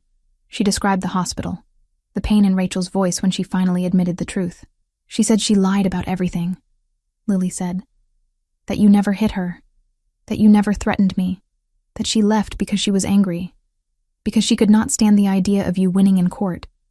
So she decided to hurt you in the one way she knew would work, by taking me and making you think I was dead. Anthony's hands clenched into fists at his sides. His knuckles went white. She said she regretted it at the end, Lily continued. That it did not make her feel better, that she ruined your life and mine, that if she could do it over, she would have stayed and fought fair. That sounds like her, he said. The words were flat, scraped raw, proud, stubborn, always wanting to win no matter the cost. Lily told him about Rachel's last days, the way she clung to Lily's hand, the apology that came too late to change anything except the story Lily would carry forward. I cremated her, she said. I scattered her ashes in a little place she liked by the water. Then I found the emergency money she left hidden. Enough for a bus ticket north and a fake ID. Alone, he said. Not a question. Yes, you were 15. Alone. No papers. No protection. I had survived worse in Tijuana. That is not an answer. It is the only one I have. He looked away, paced once across the room, then back. You could have called me, he said. Found some way to reach me. I have resources, connections. One phone call and I could have had you out of there, in a hospital in New York, with the best doctors in the world treating her. She did not want that, Lily said. She was terrified of being found, of you finding her. Even after she confessed, she was afraid of what you might do if you knew where we had been for 9 years. And you listened to her. She was my mother, Lily said quietly. Sick, dying. I did not want to spend her last days fighting. He flinched. So you honored her lies instead and let me bury an empty coffin. I did not know about the funeral, she said. About the graves. About any of it. We did not have access to news outside Mexico most of the time. I did not know you were visiting a stone with my name on it until I came back and saw it with my own eyes.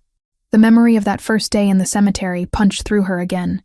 Anthony on his knees, white flowers on granite, 9 years of grief etched into his posture. What made you come back? He asked. Her confession. The way she said your name at the end. Not with fear. With regret. She said you loved me. That you always had. That stealing me from you was the worst thing she ever did. I wanted to know if that was true.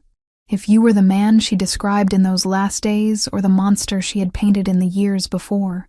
So you forged documents, got into a program that brings you directly into my building, used my charity to get close enough to watch. Yes, and you did not think that was something you should mention before accepting my help. The apartment, the security, the dinners. I was afraid, she repeated. Afraid you would see me as part of what she did, that you would send me away. Or worse. Worse? His eyes flashed. What do you think I am? A man who has killed people, she said. A man who controls half this city from up here. A man my mother told me to fear. I had to see with my own eyes who you really were before I put my life in your hands. And what did you decide? She met his gaze. That you are not the man she described. That you are terrifying and dangerous, but not to me. That you loved me. That you still do. The last part hung there, daring him to contradict it. He did not. Instead, he sank into a chair like his legs had given out. Years seemed to drop onto his shoulders in a single moment. I have visited your grave every day for 9 years, he said slowly. Rain, snow, heat waves, does not matter. Every morning at 7:30, I stand in front of a stone with your name on it and talk to someone I believed was gone forever. I know, she whispered. I saw you. He looked up sharply. You what? When I first arrived, before I went to the program, I found the cemetery. I watched you from behind a tree, 3 days in a row. I saw you kneel. I saw you cry. I saw you talk to the stone. That was when I realized my mother had lied. Not just about you being dangerous. About you not caring. You cared more than anyone I had ever seen. He closed his eyes like the image physically hurt. You let me suffer for 9 years, he said. You let me think you were dead while you were alive. You let me mourn every single day. I did not know you were mourning, she said desperately. I did not know what you were doing, what you thought. I was a child in another country being told my father was a monster. I did not choose any of that. And when you did know, when you stood in that cemetery and watched me, when you walked into my building under a fake name, I panicked, she said. I wanted to tell you immediately. I almost did. In the archive room, when you asked my name and heard it. In the penthouse, when you bandaged my arm. But every time, fear stopped me. Fear that if I told you, I would break you. Fear that you would look at me and see 9 years of lies. Not your daughter. You thought not telling me would hurt less. No, she said. I thought it would buy me time to be sure. To know you as a person, not a myth. To understand the life you lived, so I did not walk into something I could not handle. And in the meantime, my enemies found out before I did. That was never the plan, she said, anger at herself bubbling up.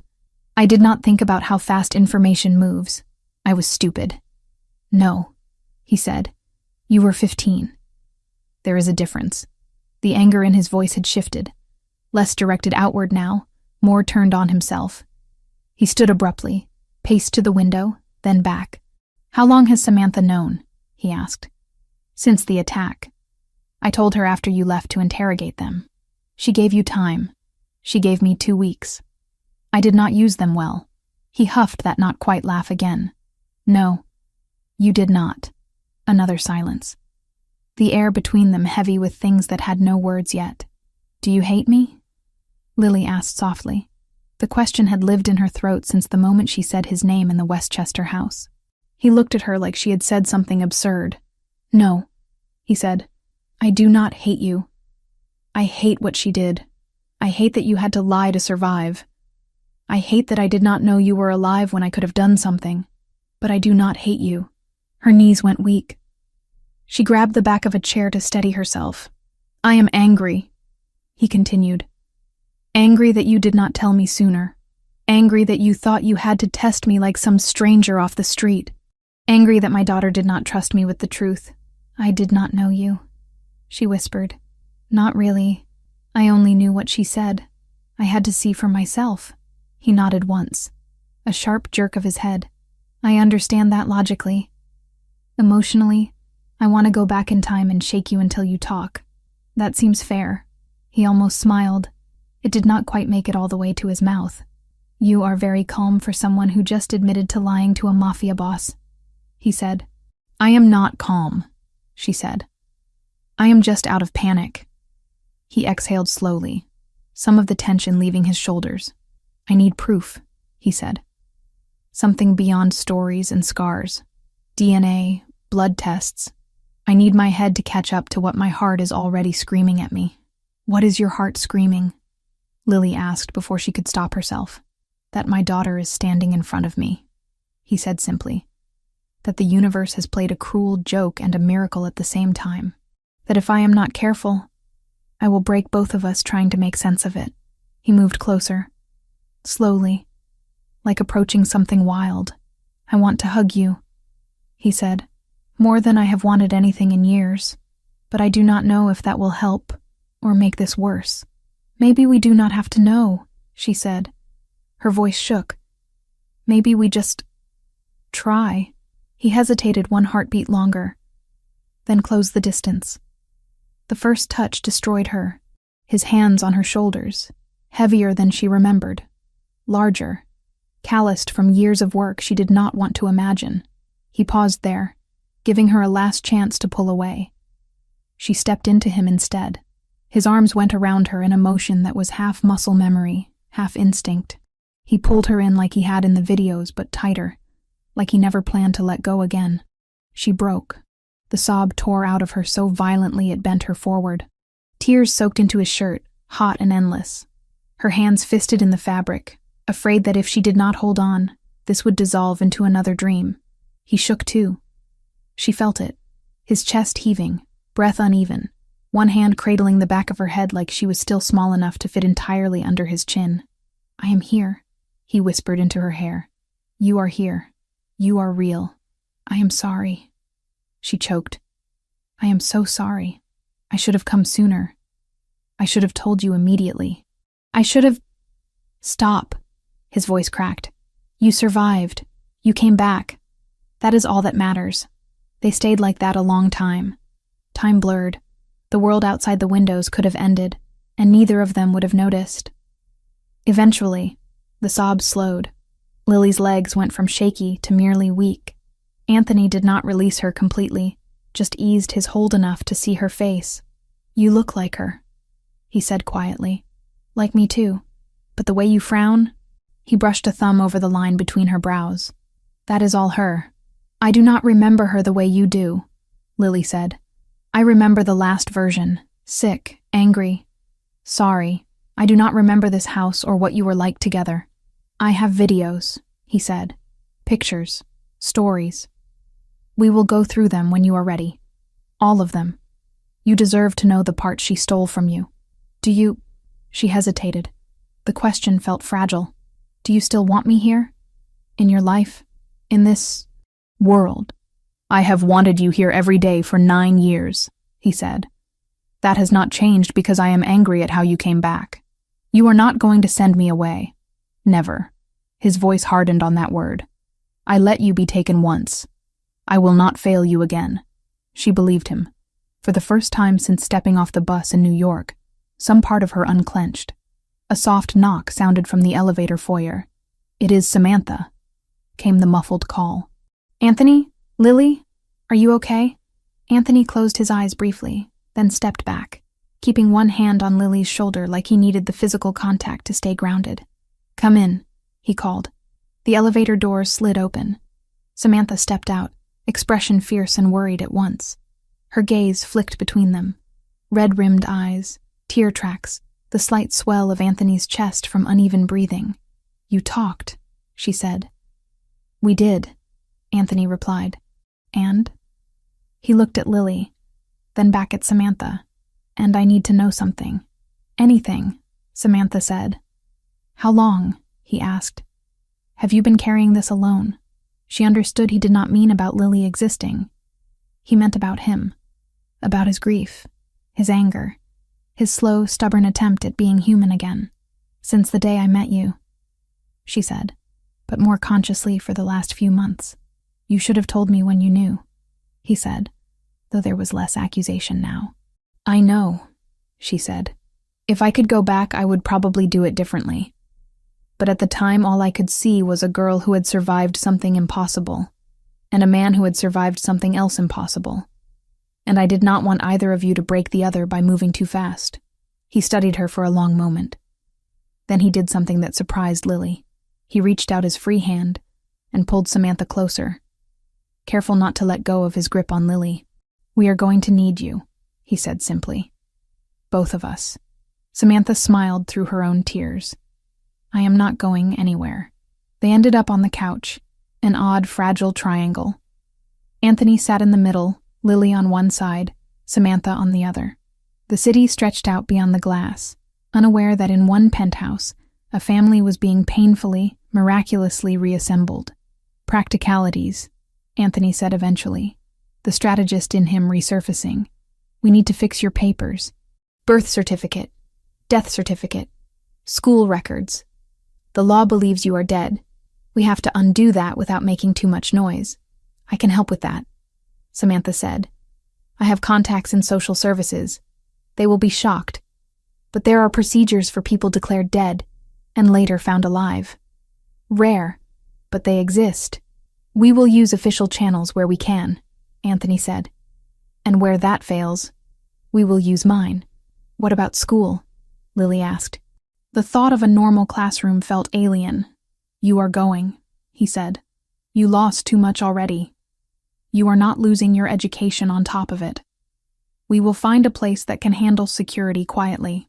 Lily thought about kids her age who had spent the last 9 years worrying about grades and crushes instead of border crossings and forged IDs.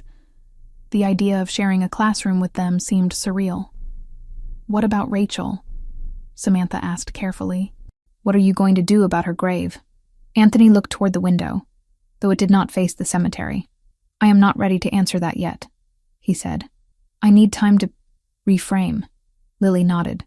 "I want to talk about her, all of her, not just what she did at the end." "We will," he promised. "She was more than her worst decision. So are you. So am I." He checked his watch, frowned. "I am canceling all my meetings for the next 2 days," he said. "If anyone complains, they can take it up with security on their way out. You cannot just—" Samantha started. "I can," he said, "and I will. I am not leaving this apartment unless the building is on fire. The world can wait." He looked at Lily again, something almost shy in his eyes. "If you want," he added. "You do not have to stay." "I am not going anywhere," she said. He nodded once, then got up and walked toward the hallway leading to the guest rooms. "Where are you going?" Lily asked. "To get something," he said over his shoulder. "Do not move." He returned with a box Lily recognized instantly, the one from the storage room, the one labeled with her name and a year.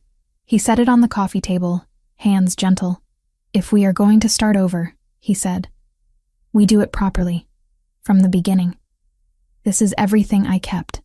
Every picture, every drawing, every ridiculous art project you ever brought home. We go through it together." Lily reached for the lid, then stopped. "I thought you said you needed DNA proof," she said. I do, he replied. We will do the tests. We will sign the papers.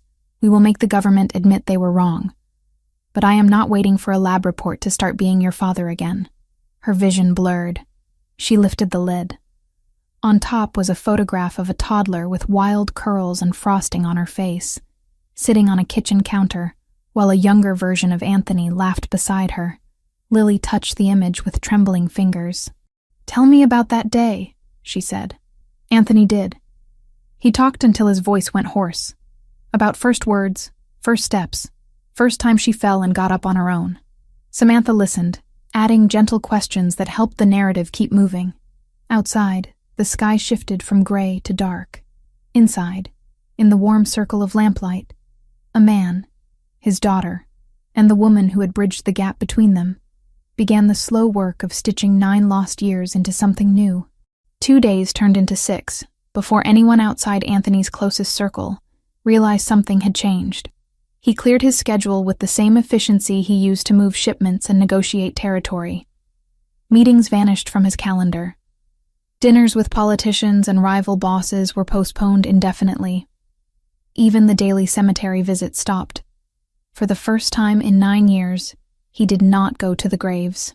His world shrank to the walls of the penthouse, to the girl who spent most of her time there now, and to the woman who moved between them like a steadying force.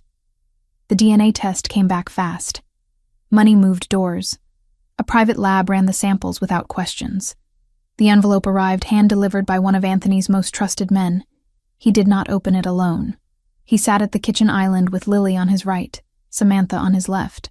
The man who brought it stood near the door, pretending not to watch, but his eyes kept darting back. Anthony turned the envelope over in his hands once, then twice. The weight felt heavier than paper should. You do not have to open it, Samantha said. You already know. I need my head to catch up, he answered. Feelings are messy, results are not. He slid a letter opener under the seal and ripped it cleanly. The folded sheet inside rustled as he unfolded it. His eyes scanned the page. 1 line. 2. He exhaled, a sound somewhere between a laugh and a sob. 100%, he said, voice unsteady. Biological match. Parent and child. Lily's breath left her in a rush she had not realized she was holding. So that is it? She asked. A piece of paper and suddenly the world accepts what we already knew? The world, Anthony said. No, but I do. He turned to her. Hello, Lily Ricchetti, he said softly. Officially. Hello, Dad, she replied. The word no longer felt like theft. The man by the door cleared his throat. Congratulations, boss. Anthony nodded once. This does not leave this room. Not yet. When I decide who else needs to know, they will hear it from me. The man left without another word. Practicalities came next. Paperwork, lawyers, judges who owed Anthony favors they never expected to be called in for something this personal. There were procedures for people declared dead and later found alive. Rare, but not non-existent. Usually it involved fraud or identity theft. Not a mother who staged her own child's death. The lawyers explained carefully where they could work within the system and where they would quietly push around it. We will start with vacating the death certificate, one of them said. Once the court acknowledges she is alive, we can move to amend records. It will take time, months, maybe longer. But it can be done. And the grave? Lily asked quietly. That is a private matter, the lawyer replied. The state does not care what you do with a stone. Anthony dismissed them after an hour. His patience for legal language had limits even on the best days. Today, his tolerance was thin. When the door closed behind the last suit, he looked at Lily and Samantha. I want to change it, he said. The stone. Both of them. Not erase them, Lily said quickly. Just make them honest. He nodded.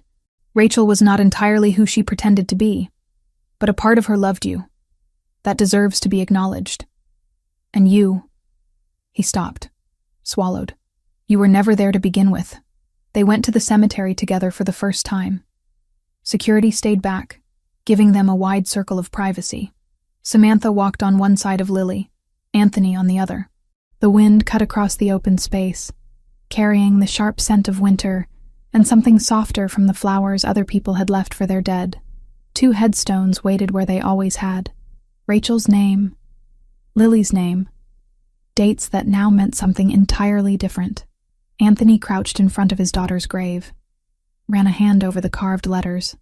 "I am sorry," he said. "I am sorry I put you here in my mind. I am sorry I did not fight harder when your mother took you. I am sorry I let this stone define 9 years that you were still living." Lily knelt beside him. "You did not know," she said. "You believed what everyone believed. There was blood. There was a car. There were reports. You are not a god. You do not see everything. I was supposed to protect you, and you tried. You are trying now." He closed his eyes for a moment. When he opened them, they were wet but clear. "We will replace this," he said. "Not remove it completely. I cannot pretend those 9 years did not happen, but we will change it into something that reflects truth." "What will it say?" she asked. "Maybe nothing," he said. "Maybe it will be blank for a while, a reminder that the story is still being written." They moved to Rachel's grave next. Lily stared at the name. Her mother. The woman who had held her and lied to her, who had stolen her and kept her alive, who had hurt and loved in the same breath. "I do not know how to feel standing here," Lily admitted. "I am angry. I am sad. I miss her. I hate what she did. I feel guilty for hating someone who is not here to defend herself. You do not owe her simple feelings," Samantha said gently. "She did something unforgivable, and she also raised you and loved you. Those things exist together. They do not cancel each other out." Anthony's jaw worked. "She destroyed me," he said. "She knew exactly what leaving like that would do. But she also gave me you. I cannot pretend she was only one thing." He knelt, placed his palm flat against the cold stone. "I hope you see this," he said quietly. "Wherever you are, I hope you see that we found each other anyway. In spite of you. Because of you. I do not know which yet." Lily reached out and put her hand over his. For a moment, all 3 of them were connected through the name of the woman who had bound and broken them. Later, Anthony would arrange for a new stone. Rachel's would be replaced with one that spoke of complexity. Mother, wife, flawed human being. Lily's would be turned into a memorial, not a lie. A marker for what almost was lost, not what had been. But that day, they left the cemetery with nothing changed but themselves. Back at the penthouse, real life waited. "We need to talk about school," Anthony said that evening over takeout containers spread across the kitchen island. He had tried to convince the chef downstairs to make something, but Lily had asked for cheap Chinese food that reminded her of late nights in small apartments. He had reluctantly agreed. "I have never been to a real American school," she said, picking at noodles. "Not since I was 6. "Then you are overdue. I do not even know what grade I should be in." "We will test you," Samantha said. "See where you are academically, then place you accordingly. Age-wise, you would be in 10th grade. But we can adjust if needed." Anthony frowned. "I do not like the idea of you in a building I do not control." "There are private schools with good security," Samantha replied. "Places used to high-profile kids, children of diplomats, CEOs, people with enemies. And me," Lily said dryly. "Child of a Mafia boss. That will go over well." "No one has to know that part," Samantha said. "On paper, you will be the daughter of a wealthy businessman. That is all." "You are okay with lying like that?" Lily asked her. "I am okay with keeping you alive long enough to figure out who you want to be," Samantha said. "If that means fudging some details on a school application, I will sleep fine." Anthony gave a short nod. "Start looking. Money is not an issue. Safety is. And what about—" Lily hesitated. "Your world. The other one. The part that is not boardrooms and legal fronts. My world," he said slowly, "is not what it was when my father ran it. I have already been moving things toward legitimate operations. Too slowly, apparently. Now, with you here, that process accelerates. You cannot just walk away," she said. "You said so yourself. I cannot vanish without consequences," he agreed. "But I can step back. Delegate. Reduce exposure. There is a difference between being the face of an empire and being the landlord of its legal shells. Samantha watched him, aware of how significant that statement was. Men like Anthony did not give up control easily. "You are doing this for her," she said. "I am doing this for both of us," he replied. "I have spent 9 years with nothing to lose. That is a dangerous way to live. Now I have something again. Someone. That changes calculus." He looked at Lily. "I will not lie and say I can become an honest man overnight. That would be another lie you do not need. But I can promise you this. Nothing from that side of my life will ever touch you if I can help it, and I will work every day to reduce the chances it can." Lily held his gaze. "You cannot promise nothing will ever touch me," she said softly. "You live in a world where bullets do not care about intentions." "You are right," he said. "I cannot control everything, but I can control where I stand when the bullets start flying. You would stand in front of me," she said. "Every time," he answered. Trust did not spring fully formed from those words. It grew, slowly, over the next months. Lily enrolled in a private school on the Upper West Side under the name Lily Wells Ricchetti, daughter of businessman Anthony Ricchetti and partner Samantha Wells. The hyphen was deliberate, a quiet acknowledgement of the woman who had held her hand through the most dangerous part of the journey back. At first, school felt like an alien planet. Kids complained about homework and college applications, and parents who did not understand them. Lily came from a life where worries were measured in border checkpoints, and whether a landlord would change the locks without warning. She was behind in some areas, ahead in others. Math and science came easily. Literature took more work. History felt like reading someone else's life story while living an entirely different genre. The school knew nothing of her real background. On paper, she was a transfer student from an international school in Mexico City. Her Spanish fluency helped sell that story. The security team blended in as drivers and family staff. They were there without being obviously there. Anthony hated it. Every morning when she left, he experienced a spike of panic he tried not to show. Every afternoon when she returned, he breathed easier. It became their ritual. She would drop her bag by the door, kick off her shoes, and find him in whatever room he had claimed that day. "How was school?" he would ask, half teasing, half serious. "Confusing," she would say at first. "Loud. Too many people. Too many questions." Over time, the answers shifted. "Annoying. They assigned us a group project and my partner is useless. Interesting. We learned about ancient Rome and I could not stop thinking about how similar it is to your world. Good. I got an A on my biology exam." He kept every report, every grade, every small piece of normal life like he had kept her baby teeth and birthday cards. This time, the boxes would not sit untouched in a hidden room. The organization adjusted too. Some men grumbled quietly about their boss going soft, about meetings delayed because of parent-teacher conferences, about resources diverted to legitimate investments. Others understood. "Boss is thinking long-term," one of his lieutenants said in a bar one night. Before, he was thinking until the next bullet. Different game now. Anthony did not explain himself. He did not need to. Anyone who had seen his face when he walked into a room and Lily looked up and smiled understood enough. The Albanians tested the boundaries once. A minor flare-up on the docks. Nothing major. A container misplaced, a payment delayed. Shots fired more as warning than as declaration of war. Anthony responded with controlled ferocity. Meetings happened behind closed doors. Territory maps were redrawn. A deal emerged that left the Albanians with expanded rights in a port across the river, and Anthony with a written agreement that explicitly listed Lily by name, as untouchable.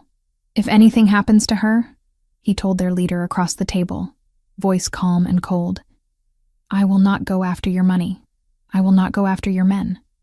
I will go after your family, and I will not stop." The man believed him. He signed. When Anthony came home that night, he found Lily asleep on the couch, a textbook open on her chest. Samantha sat in a chair nearby, reading a file. "How bad was it?" she asked without looking up. "Handled," he said. "They will not touch her." "You cannot guarantee that." "No," he said. "But I gave them extra incentive to keep their distance." She closed the file, studied his face. "You look tired." I negotiated with men who think compromise is weakness. I am exhausted. Come sit down, she said. For 5 minutes. Then you can go back to being terrifying. He did. He sat beside his sleeping daughter and watched the steady rise and fall of her chest. She snores a little, he observed. Only when she falls asleep on the couch, Samantha replied. In bed, she sleeps like the dead. He winced at the phrase. She did too. I am sorry, she said. Do not be. Death will always be in the room with us. We might as well learn to joke around it. He turned to her. You saved us, he said quietly. Both of us. If you had told me the day you suspected, I might have pushed her away. Might have thought it was a trick. You gave her time to see me. You gave me time to be someone worth coming back to. I also let you both suffer for longer than you needed to, she said. That is not nothing. It is part of the story, he said. Like everything else, regret does not erase what came after. He reached for her hand. It had become an easy gesture by now, but it still felt significant. I want you here too, he said. Not just as someone who bridges gaps. As part of this. If you want it. This, she echoed, glancing at Lily. You and a teenager and a criminal empire trying to become something else. Something like that. She smiled. I want it. They were not married. Not yet. The idea had been mentioned once, half-jokingly, then left to simmer. They did not need papers to define what was already clear in how they moved around each other. 6 months after Lily first spoke the truth in that Westchester bedroom, the three of them returned to the cemetery. The new stones were in place. Rachel's grave now bore an inscription that read, Rachel Ricchetti, beloved and flawed. Mother, wife, human. May the parts we loved teach us to forgive the parts that hurt. Lily read it twice. Do you think she would be angry? She asked. Probably, Anthony said. She would say I was making her too soft. She was softer than she wanted anyone to see, Lily said. You just did what she could not. They walked to the other stone. Where Lily's name had been, there was now a simple plaque. For the years we thought we lost her. No dates. No more lies. Lily traced the words with one finger. It feels strange, she said. Having a grave for a life I did not live. It is not a grave, Anthony said. It is a marker, a reminder of how close we came to losing this for real. A warning to never take second chances lightly. Samantha stood a few steps back, watching them.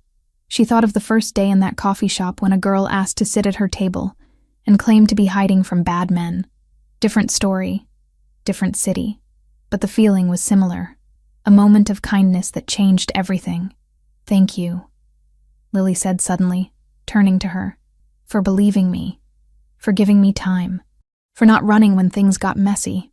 That is what I do, Samantha said. Stand in messy places with people who need someone to keep standing. Anthony stepped between them, took one of each of their hands. We go forward from here, he said. No more pretending the past did not happen. No more letting it decide everything either. What does forward look like?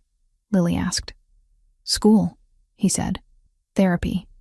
Boring things like debate club if you want it. Me in a suit in fewer warehouses and more conference rooms. Samantha yelling at us when we forget what normal looks like. And dinners, Lily added. Where you tell stories about when I was little and I pretend not to be embarrassed. And fights, Samantha said. Because you are 15 and he is stubborn, and I am not going to let either of you win all the time. And holidays, Anthony said. Real ones. With too much food and noisy people and arguments about nothing. Lily looked at the plaque with her almost grave one last time. Then she turned away from it. As they walked back to the car, she slipped her hand into her father's. His fingers closed around hers without hesitation. Do you ever think about what life would have been like if Mom had stayed? She asked. Every day, he said. But then I remember we are here now. That you are here now. And I think less about what could have been, and more about what we do with what we have. And what do we have? She asked. He squeezed her hand. A chance, he said. And that is more than I thought I would get. The car door closed after them. The city waited, full of dangers and possibilities. The past walked alongside them, but it no longer dictated every step. They were imperfect, wounded, still learning how to be a family in a world that had tried very hard to make that impossible. But they were together. And for people who had lived years believing certain graves were full, that was everything.